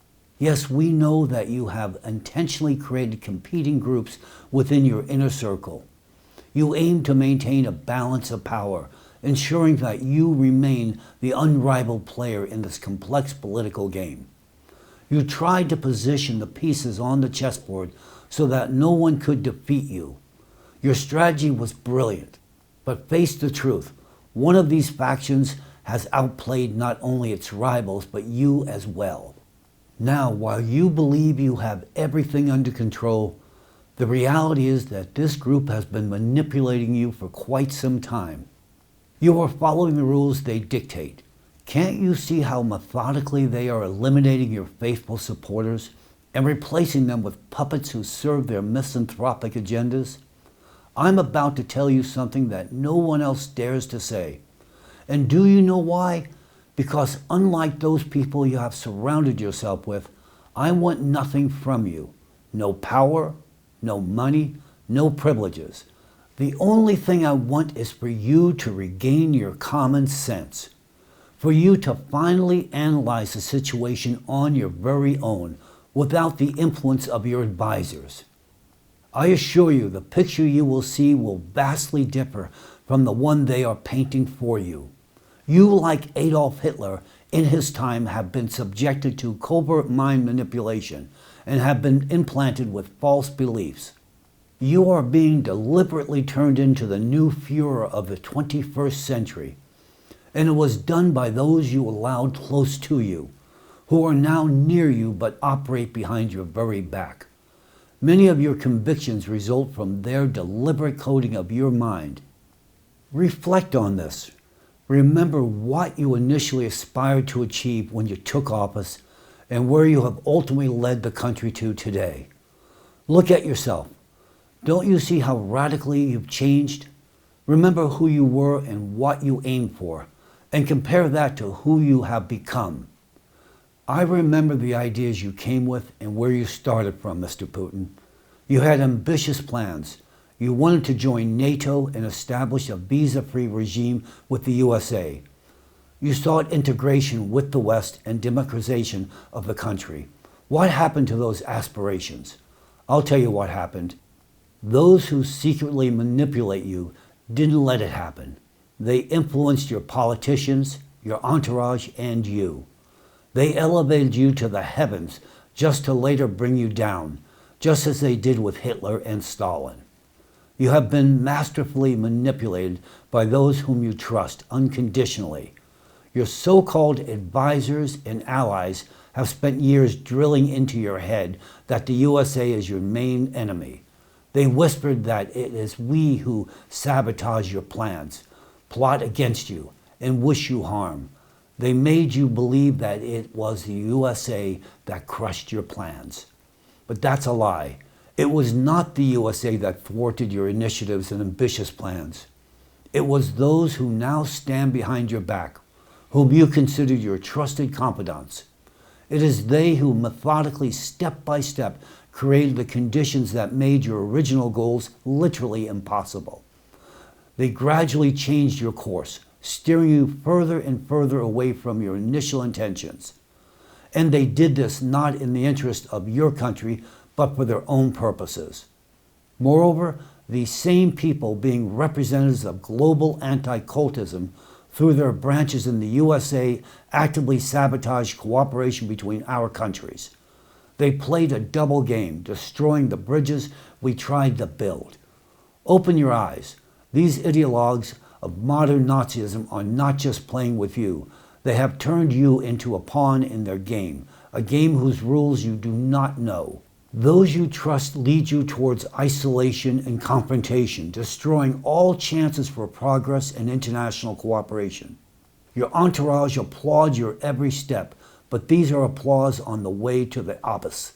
They are not rejoicing in your successes, but in their growing power over you.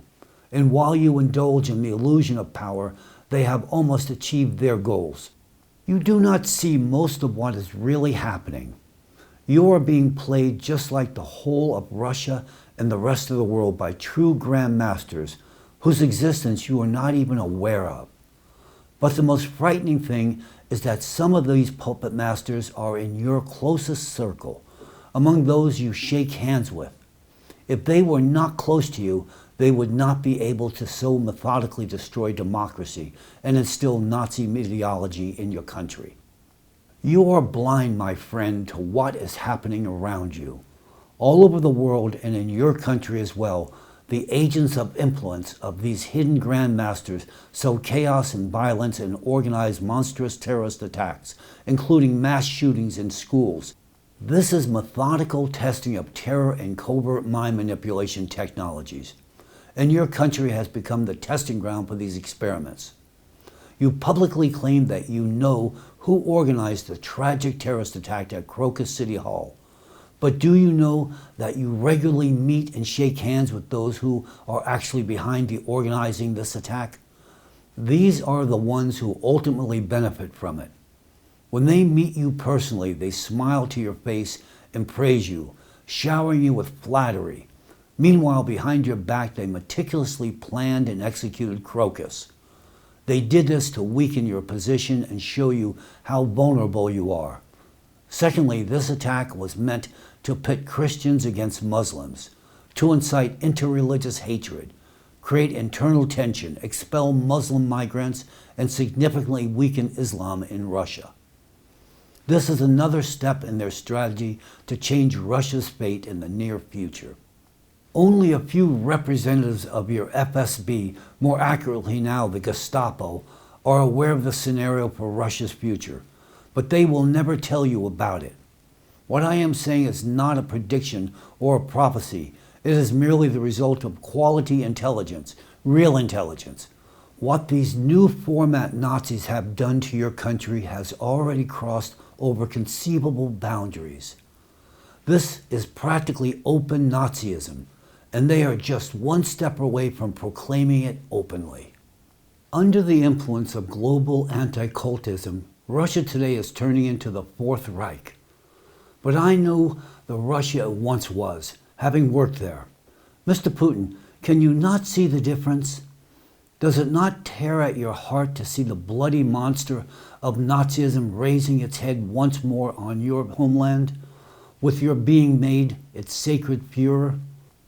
Mr. President, let me remind you of your father, whose photograph you proudly carried during the victory parade on May 9th. Your father was a hero who fought against Nazism in the Second World War. which is rightly called the Great Patriotic War in Russia. Because it was not just a fight for territories, it was a war for the homeland, for humanity, and for the fatherland, for the universal heritage of fathers and grandfathers who carried and passed down the ideals of humanity, freedom, and peace through the centuries. Your father, who served in the submarine fleet and defended Leningrad, your hometown, made an invaluable contribution to the victory over Nazism in that war. His chest was rightfully adorned with numerous medals, a testament to his heroism. And your mother, like millions of other Leningraders, she endured the horrors in the blockade in the very city your father bravely defended. His courage and self-sacrifice helped crush the monstrous machine of Nazism. It is painful to watch as you, the son of heroes, allow the evil they fought so desperately against to be reborn. Do you not feel ashamed to betray their memory and their faith? Do you not feel ashamed to spit in the face of veterans, the millions who gave their lives so that the dreadful burden of Nazism would never again engulf our world? In Russia, there is hardly a family that did not lose someone in the fight against Nazism. And now, you are betraying them all. I appeal to your conscience, Mr. Putin, and to the part of your soul that still remembers the lessons of the past. You were once respected as a man who kept his word, as a person who was trusted, and yet you have placed your trust in Nazis. Wake up before it is too late. For the memory of your parents, for the future of your children, do not let Nazism prevail. Nazism in your country, Mr. Putin, is not merely a threat to Russian society. It is a catastrophe of global proportions. And this is not only due to the cruel and inhumane nature of the methods and practices of Nazism, but also because the force operating behind your back, committed to the resurgence of Nazism, directly obstructs addressing the paramount challenge of our time, the climate crisis. Moreover, it exacerbates this crisis. The consequences of this process are terrifying and irreversible. You are led to believe that you supposedly control the situation in the country in all aspects, yet at the same time, shadowy players determine the country's future without your participation.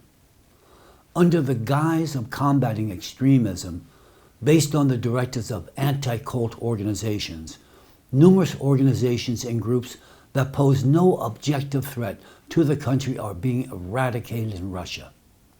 Furthermore, as I've already said, the organization *ALLATRA, whose scientific developments have brought colossal benefits to your country and to the world, has also fallen under this repressive wheel driven by Nazi ambitions. The scientists of *ALLATRA not only warned of the climate danger, but also developed and deployed experimental equipment to mitigate climate changes in Russia and consequently the world. This equipment served as a reliable shield for a decade, holding back destructive climate catastrophes in the regions affected by its operation.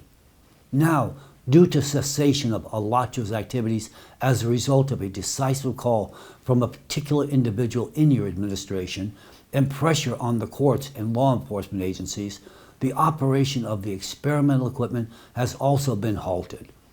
The consequences of this decision are evident and unfortunately catastrophic.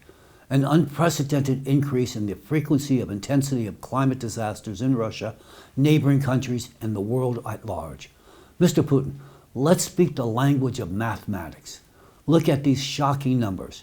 The graph clearly demonstrates the amount of losses sustained by Russia's budget due to climate disasters from the moment the equipment was shut down in August of 2023 to the present day, July 2024.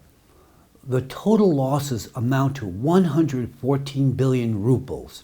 Now compare this sum of losses over the 11-month period with those over the 10-year period while the equipment was operational. Over 10 years, the losses amounted to only 191 billion rubles.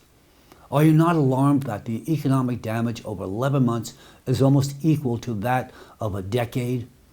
You have lost nearly as much in just 1 year as you did in the previous decade.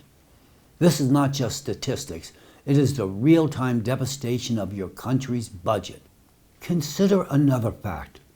In 2022, the total losses from climate damage amounted to around 7 billion rubles for the entire year, while in 2024, a single climate disaster in Orenburg cost you 40 billion rubles.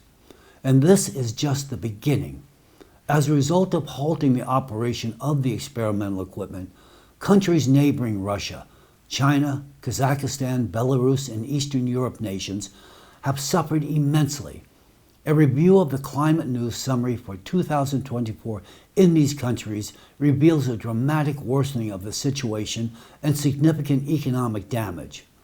Torrential rains, abnormal hail, record-breaking floods, and winds destroying infrastructure, cities, and people's lives and causing severe budgetary losses.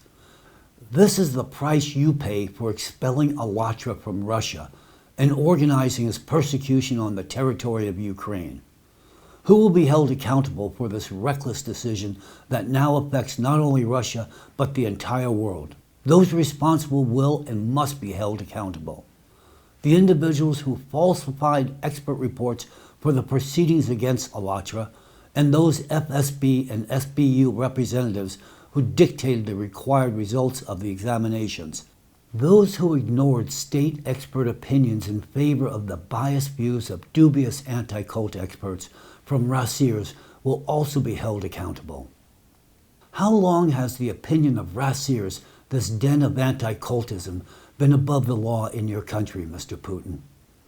Instead of supporting the selfless people of Alatra, your courts have committed a monstrous perversion of justice against them, and law enforcement agencies have unleashed a real witch hunt. We are witnessing the unprecedented persecution of decent and patriotic citizens of Russia and Ukraine, whose knowledge and innovations could save billions of lives. Yet these innocent people are being thrown behind bars simply based on a directive delivered via a phone call to the court from the president's administration. Who benefited from this? Who needed this? Is it justified to sacrifice the future of the planet to appease Rassirs? It seems that a pernicious practice has taken root in Russia. Instead of understanding the situation, befriending those who should be befriended, and punishing those who deserve punishment, you punish the innocent, as has always been the tradition in Russia. Is this your tradition? I feel compelled to address you in Russian language, Mr. Putin. Dekole etu vodet. I urge you to evaluate rationally what is happening in your country now. FSB operates with Gestapo methods, breaking down doors and tormenting citizens who have dedicated their lives to the country's welfare, brought immense benefits, and could still contribute significantly to their homeland. But they are not allowed to do so simply because Nazis behind your back are directing state policy without your knowledge and participation, pursuing their own agendas. Their plans consider neither the interest of Russia nor the world, causing only harm to Russians and all humanity. What is happening in Russia now is not merely lawlessness, it is Nazism. The closure of Alatra is not just a mistake, it is a crime against humanity. It deprives your country and the entire world of a potential solution to the global climate crisis, which means depriving humanity of a chance at survival.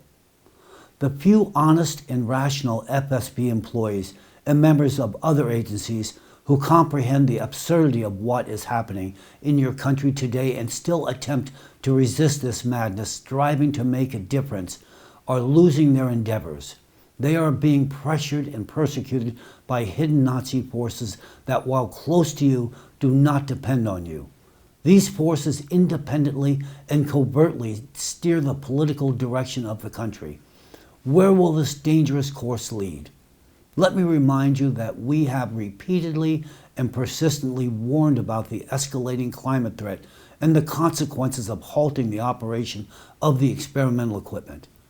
I personally, in my speeches, and the esteemed Mr. Danilov in his address on September 3, 2023, forecasted these events, outlining their scale and intensity long before the destructive storms, extreme snowfalls, and catastrophic floods. We emphasized that this was only the beginning, and that without the mitigating effect, climate disasters in the coming years would inflict such colossal damage on your country that the economy would be unable to compensate for it. We emphasized that Siberia is a catalyst for abrupt climate changes on the planet. Its activating interior is rapidly aggravating the situation around the world. This is why your country will suffer the most if urgent measures are not taken. I am confident, Mr. Putin, that many high-ranking political figures close to you watched my address, in which I warned about this. However, it is unlikely that it was shown to you. Certain forces have ensured that our warnings did not reach you. Now we are witnessing the tragic consequences of this inaction. Mr. Putin, my concern extends far beyond the fate of your country. It is about the security of the entire world, including my homeland, the United States of America. Consider what we are facing.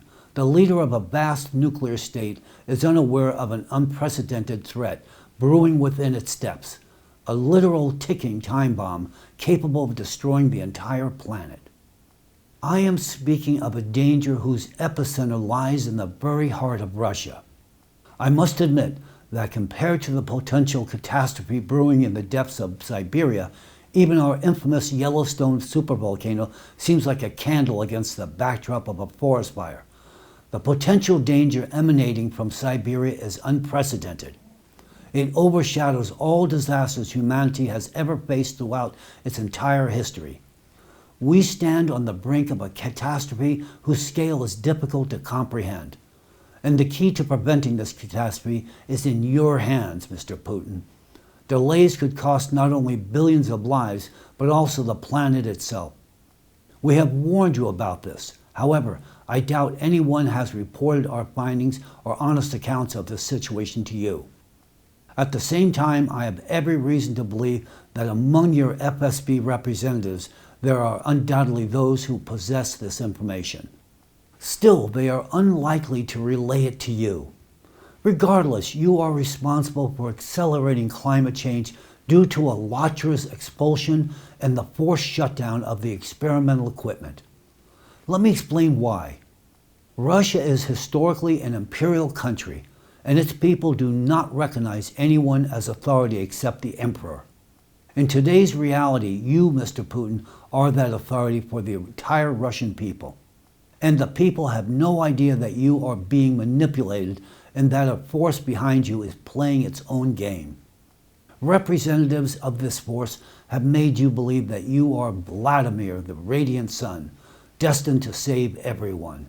However, they do this partly to shift all the responsibility for the resurgence of Nazism, the disintegration of the country, the allowance of a global catastrophe, and the suffering and death of millions of people onto you. Just as Stalin's entourage once shifted all the blame onto Stalin. The same fate awaits for you if you do not come to your senses. Mr. Putin, I urge you to personally pay close attention to the current escalation of extreme climate events in Russia and around the world. You have the power to request independent reports from specialists and analysts. Ask genuine scientists about the reasons for the sharp deterioration in Russia's climate situation after the Alatra expulsion. Study the statistics on the rise of cataclysms and assess how this geometric progression will impact the future of your country. Look at the alarming climatic processes currently intensifying globally, the increase in atmospheric anomalies, and the rise in volcanic and seismic activity on our planet. Previously, graphs clearly showed that the number of earthquakes with a magnitude of 5 was increasing according to exponential trend. In contrast, the increase in earthquakes with magnitudes of 6 and 7 was more gradual. However, current statistical data indicate that the frequency of seismic events not only of magnitude 5, but also of magnitudes 6 and 7, is now increasing according to an exponential trend. We will face an unprecedented catastrophe when the number of 7 magnitude earthquakes reaches a consistent growth rate. And this could happen much sooner than 2029. The world is rapidly approaching a point of no return. Unfortunately, Russia is at the forefront of the impending collapse. Given the foregoing, I declare to the public and personally to you, Mr. Putin, that today there is no sense for anyone to attack Russia or wage war against it. This is not due to your country's military might. It is because in 5 to 6 years, Russia will already be devastated. Devastated as a result of escalating extreme climatic cataclysms. This will inevitably happen if urgent measures are not taken to combat the climate crisis. Your inactions on this issue is tantamount to signing a death sentence for your country and its 144 million citizens, condemning them to years of suffering and sorrow. However, I also want to warn Russia's ill-wishers, the so-called Russophobes, against premature rejoicing. The destructive fate awaits not only Russia but the entire world. Some countries will face this horror sooner, others later. But this fate will befall all. We are all countries of the world, in the same boat, which is riddled with holes and rapidly sinking. Our collective human task is to urgently patch these breaches and bail out the water that has already accumulated. Otherwise, all humanity will share the fate of the Titanic, and this is no exaggeration. We have been comprehensively studying the problem of climate change for 30 years now, and know what we are talking about. There is no place for politics here. This concerns every inhabitant of the planet. I fully understand that those close to you are convincing you that the climate is fine and that the situation will soon improve.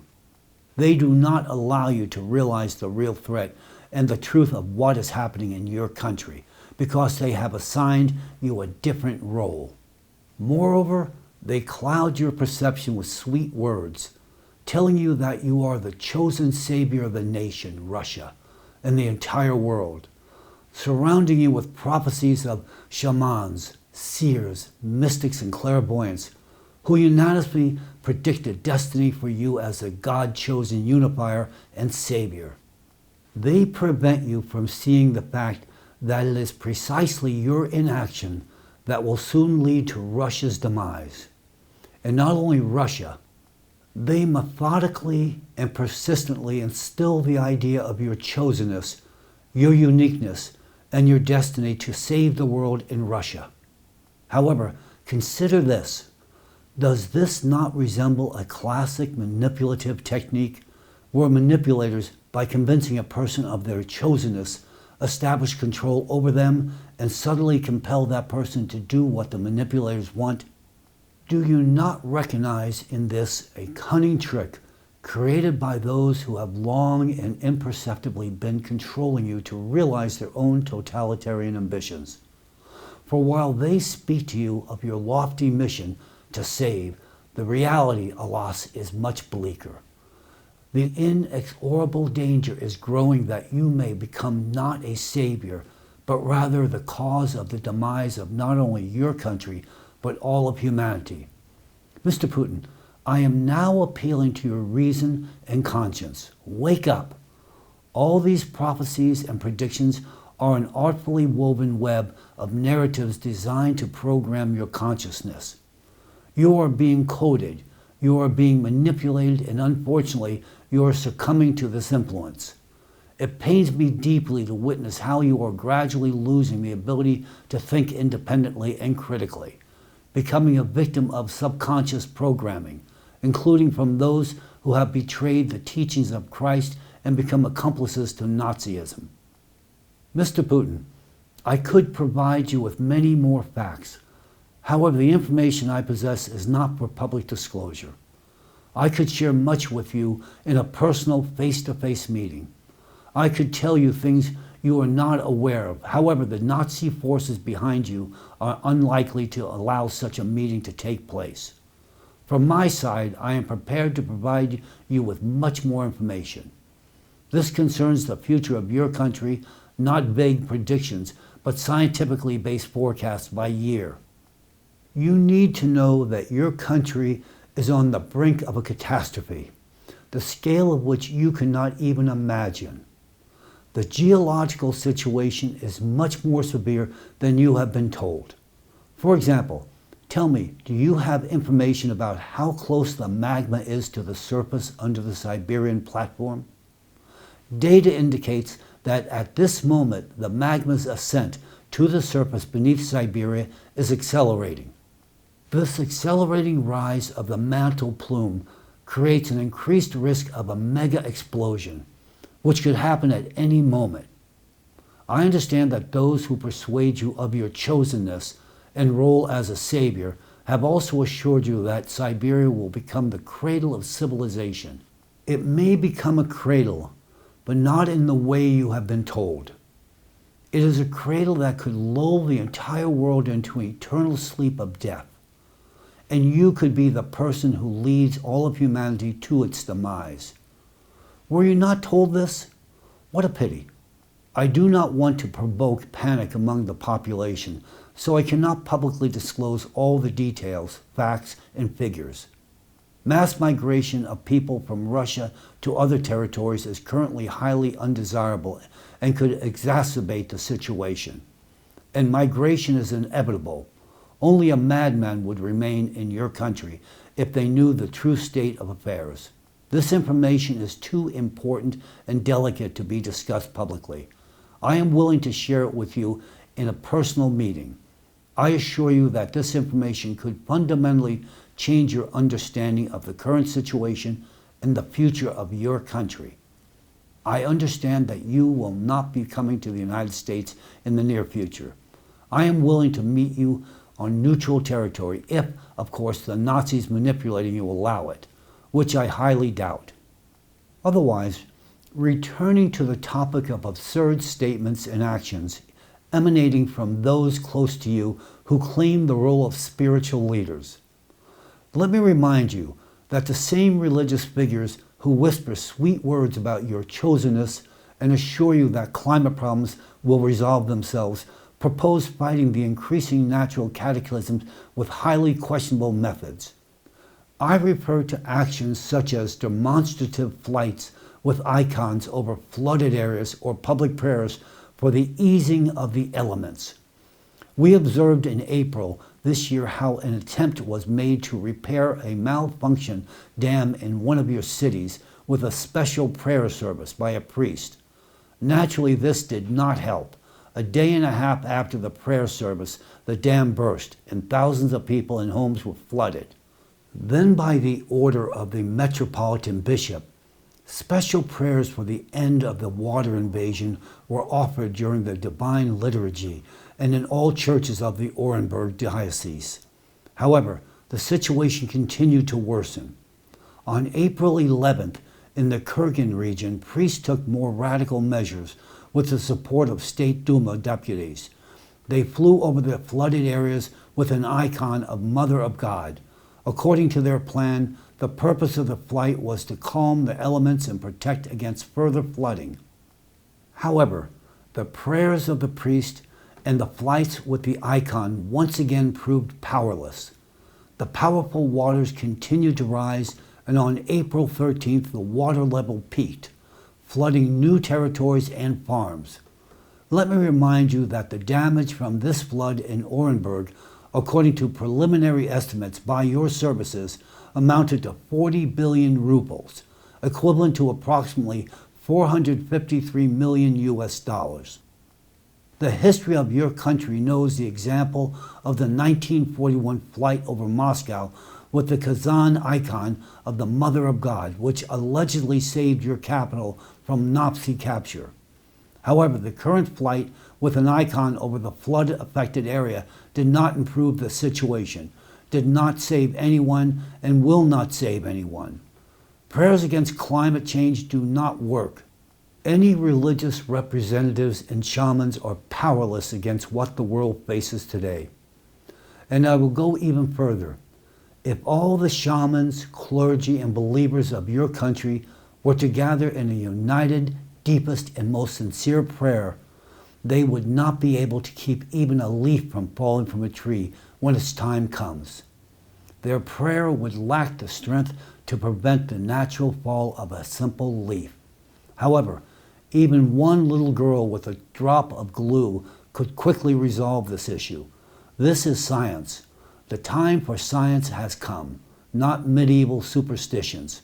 Science is the only path to survival, and we have only a few years left to find a scientific solution to the global climate problem.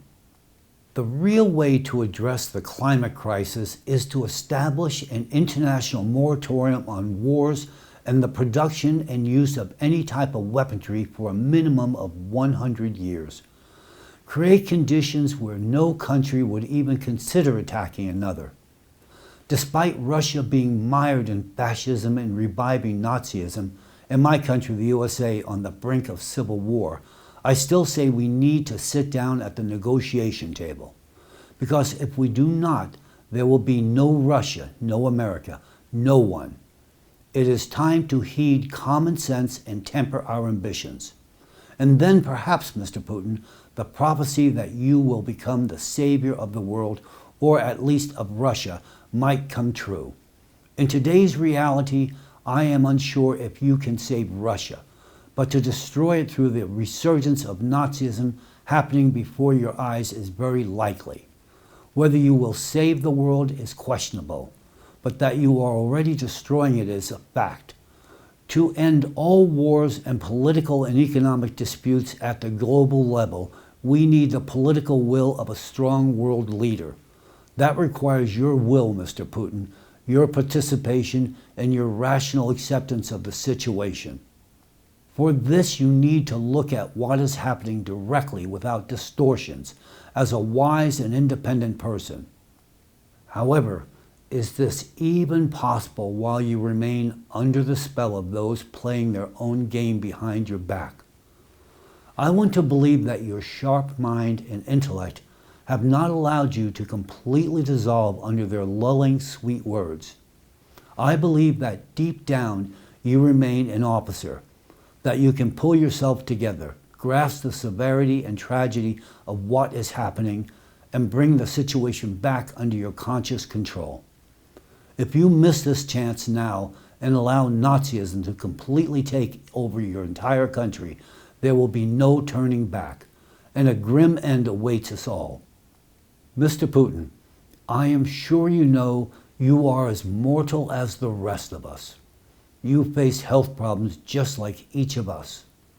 The difference is that you also bear the responsibility for a vast country and its millions of inhabitants.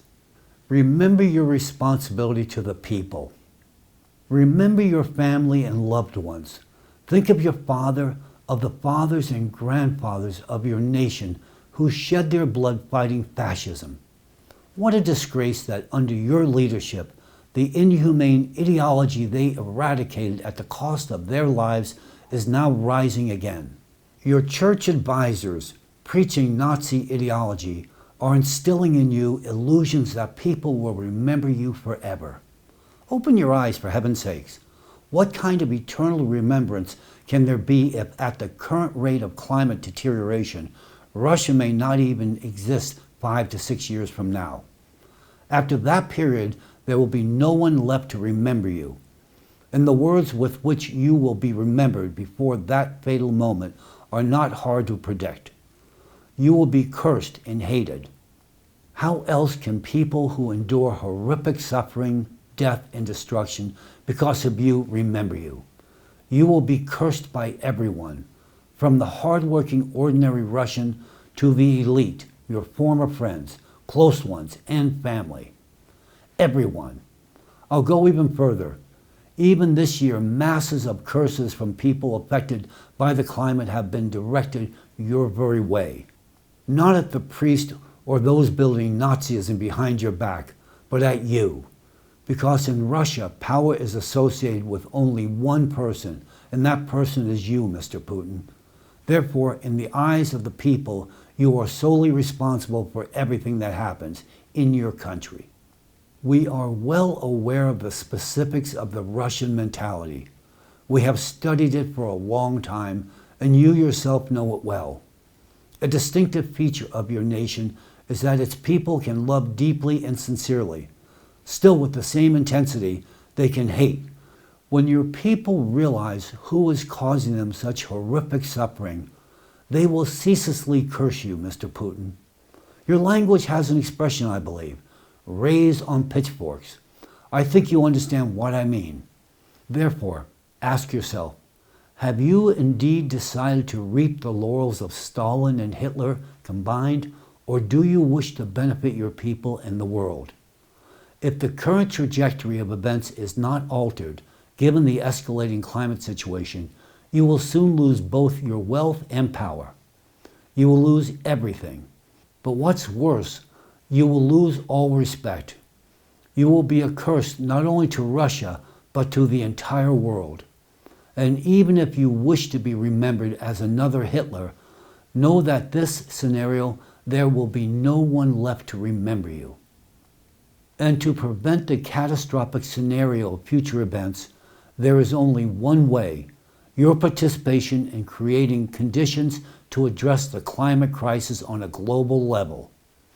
And to make this possible, it is first necessary to eradicate Nazism in your country and restore the democracy you profess to value so highly. You have been balancing on the edge of an abyss for a very long time. Those you considered allies can turn into your executioners at any moment. They will stop at nothing to maintain control and execute their plans. Are you confident in the people who stand behind you? Yes, your security seems reliable, but think about it. Can you be sure that among them there is no assassin recruited by the Nazis? Do you trust your inner circle? Reflect on this. Orders that contradict your own come from somebody among them. Someone initiated the destruction of democracy you aspired to. Someone has been systematically brainwashing you all this entire time. Someone has been destroying your country. I will say you even more. As a colleague to a colleague, yes, I know there have been attempts on your life, and your services have worked excellently in preventing these attempts, partly thanks to our cooperation. But listen to me and ask yourself this particular question. Why did one of the people close to you recently acquire a contact poison, and from good allies no less? What do you think the purpose was, and more specifically, for whom? The truth is, those who control you have long been planning your replacement. The problem was only with your successor. But at this point, they have almost resolved this issue, with your help skillfully manipulating you. You unknowingly are bringing to power those they want to see in your place. You are a smart person, Mr. Putin. So think, you are up against true grandmasters. Unfortunately, your current situation resembles a classic zugzwang, where any move you make plays into their hands and only worsens your position. Consider, are you not at risk of repeating Stalin's fate? But these are your affairs, not ours, and it is up to you to deal with them. Stalin's reign lasted approximately 31 years, and on December 31st, 2024, it will be exactly 25 years since the beginning of your rule, Mr. Putin. You have been in power for a quarter of a century. By the end of your current term, you could surpass even Stalin, and you will only have Empress Catherine the Great left to surpass, who ruled for just over 34 years. However, in light of the information I have disclosed, the question arises, will you have the chance to surpass even Stalin? By conveying this information to you directly and openly, Mr. Putin, I am breaking several protocols. This is my conscious decision. As a perceptive leader, you will undoubtedly understand its reasons. The public nature of my address is necessary to resolve a number of issues. Believe me, if the situation were not so critical, we would proceed as usual with traditional methods. However, now not only your life or the future of Russia is at stake, the entire world is under threat. Wise people, your true allies, and even those manipulators behind your back will hopefully understand the real motives behind my actions. Humanity is facing an unprecedented crisis at a time when the world is under the looming threat of climate catastrophe. Geopolitical tensions are at their peak, and we are witnessing the formation of, in essence, the Fourth Reich. Wisdom and common sense are more necessary than ever. Only they will allow humanity to survive this critical situation. And your role, Mr. Putin, in this process is immense. Therefore, replacing the leader of Russia at this moment would be a catastrophic mistake. It is not only untimely, but also extremely dangerous. And now I address you, those who stand behind the back of Putin, you wolves in sheep's clothing. We are well aware of your double game. What you say to Vladimir Vladimirovich to his face and what you do behind his back. We know your true intentions and plans. You are not the only ones working effectively. The fact that you managed to stay in the shadows for a long time is not your achievement. It was our temporary oversight. But now your time of impunity has come to an end. Now you should seriously consider your future. Mr. Putin, if we had the opportunity to meet one-on-one, I could tell you much more. I assure you, you would be astonished by the truth of what is happening behind your back and the fate the Nazi ideologists have preparing for you. I know they will try to dissuade you from meeting with me, claiming that I am supposedly an American spy spreading disinformation. What else would they say? Nevertheless, I am telling you the plain truth right now, and you, Vladimir, understand this very well. You can distinguish truth from lies, but unfortunately not always. When the lies come from those you trust, you perceive it as truth. However, do not blame yourself for this. The manipulation techniques you are regularly subjected to are so sophisticated that anyone could fall for them, especially if they are unaware that such subconscious coding techniques exist. Even more so when it involves multi-level psychological manipulation, starting from basic psychology, playing on your weaknesses, dreams, desires, and even your fatigue, and extending to sophisticated methods of mind control, including the puzzle coding method. I am also well aware of, to put it mildly, the deep animosity of certain individuals' inner circle towards me personally. Moreover, I have reliable information from a trusted source that one of your close associates, someone you frequently dine with, has given the order to prepare an operation for my physical elimination. This order also includes the liquidation of several key representatives of the Alatra organization. I am profoundly concerned that the respected Igor Mikhailovich Danilov is on this hit list as well. With all seriousness, I emphasize that Igor Mikhailovich is a figure of genuine exceptional stature. He possesses deep knowledge that is key to ultimately overcoming the global climate challenge. Mr. Danilov's unique understanding of climatic processes and exceptional forecasting abilities are invaluable and irreplaceable for solving this problem. This is indisputable. We have witnessed that Mr. Danilov's climate forecasts 10 years ago have been confirmed with remarkable accuracy up to the present day. It is highly undesirable that his forecasts for the near future also come true. Mr. Danilov has also played a crucial role in our scientific research activities. His deep understanding of physical processes has enabled the creation of unique equipment to mitigate the effects of climate change. Our current knowledge and capabilities result from our collaboration with Mr. Danilov. His contributions are invaluable, and the loss of such a person would be an irreparable blow to all humanity.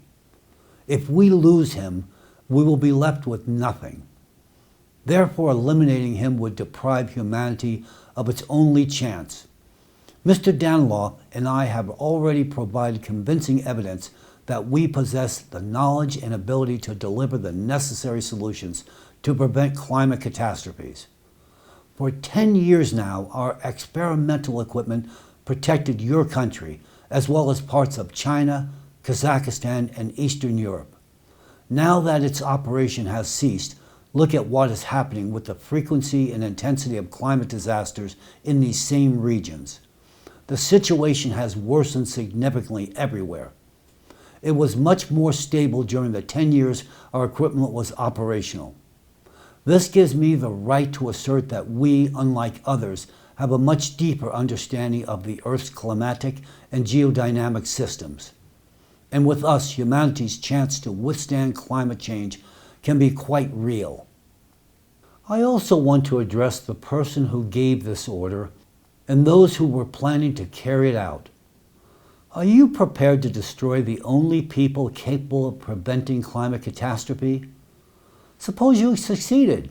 History shows that any person can be killed. Even Jesus Christ was crucified in his time. But what then? After crucifying us now, what will you do about the climate? How do you plan to stop the impending climate catastrophe? Let me put it metaphorically. Try to extinguish burning oil on a hot pan with water is very dangerous. It will explode. I hope you understand my point. And you, Mr. Putin, take note of what the Nazis behind your back are doing. They want to kill the only people who can solve the climate issue. The history of our activities speaks for itself. Our work has already saved you colossal amounts of money and provided Russia with the best climate conditions in the world for 10 years while our experimental installation was operational. And these resources would be quite sufficient for us to solve the climate problem worldwide if we were provided with the appropriate conditions. Allow me to ask you, Mr. Putin, if you allow their plan to be carried out, who will address the climate problems after our elimination? Do you have specialists capable of handling this task? I will answer for you. You don't. You don't have such people. Yes, you have a few brilliant scientists who could assist us, but you do not have the single person who possesses all the necessary knowledge to fully solve the problem of the rapidly escalating climate catastrophes and the impending global collapse. And please note that while someone behind your back is issuing an order for my elimination and that of several people from Alatra, including Mr. Danilov, I am concerned about you. Yes, this is unconventional. I could have taken a different path, but you understand why I chose this approach and why I speak this way. I am fully aware that every word I say provokes fierce rejection from those who are currently manipulating you, Mr. Putin. But I cannot and will not remain silent. You must know the truth. Your so-called close associates are playing a dangerous game, putting the fate of billions of people at stake. Believe me, if the problem only concerned you or your country, I would not intervene. But today I address you to protect all people, including your children. My duty is to warn all of humanity about the impending threat. Mr. Putin, I know that your adversaries will attempt to conceal or distort the information I have presented today, or even prevent my message from reaching you. However, I am deeply convinced that true officers still remain in Russia. During my time working in Russia, I had the distinct honor and pleasure to routinely meet such individuals. Therefore, I know that for true Russian officers, Russia is not merely a territory for realizing their potential, but a homeland they have sworn to defend. It is on them that I place my hopes, on the true patriots of Russia who care about the future of their country, those who uphold the pride of their fathers and grandfathers who defeated Nazism, and being true officers will never bow before it. And now I want to address you specifically, officers who have remained faithful to your oath, who have preserved your honor and dignity in these difficult times for Russia. There was a time when Russia was on the brink. Your wise predecessors came to Boris Yeltsin. They opened his eyes to what was happening in Russia under his leadership. They told him then what to do and who to appoint as his successor. That successor was Vladimir Putin. At that time, it was absolutely the right decision, which subsequently allowed for the preservation of your country's integrity. And now, dear officers, it is your turn to open President Putin's eyes to the truth about what is really happening in your country behind his back. Do everything possible to ensure that President Putin hears my appeal to him directly. Convey to him the information presented in the film, The Impact. Only then can you save Russia and the world. And only together can we defeat both Nazism and the climate threat. And to you, Mr. Putin, I strongly recommend familiarizing yourself with the information in the film The Impact. Since these materials have gained public attention, which will inevitably lead to severe consequences, it is critically important that you are personally informed about these facts. This is not only for understanding the full depth of the situation we all find ourselves in, but also to ensure you have the opportunity to take the necessary measures. In a world where power is valued above humanity and where power belongs to madmen, we are all standing on the edge of an abyss. I appeal to your reason, your humanity. I believe you have not entirely lost touch with reality and understand the immense responsibility that comes with your position. Remember, time is working against us. Every minute of delay plays into the hands of those who seek chaos and destruction. So disrupt their plans while you still have real power and capabilities. Do not miss this critical moment. You have long been told that you are the chosen one, the Savior. So, become one.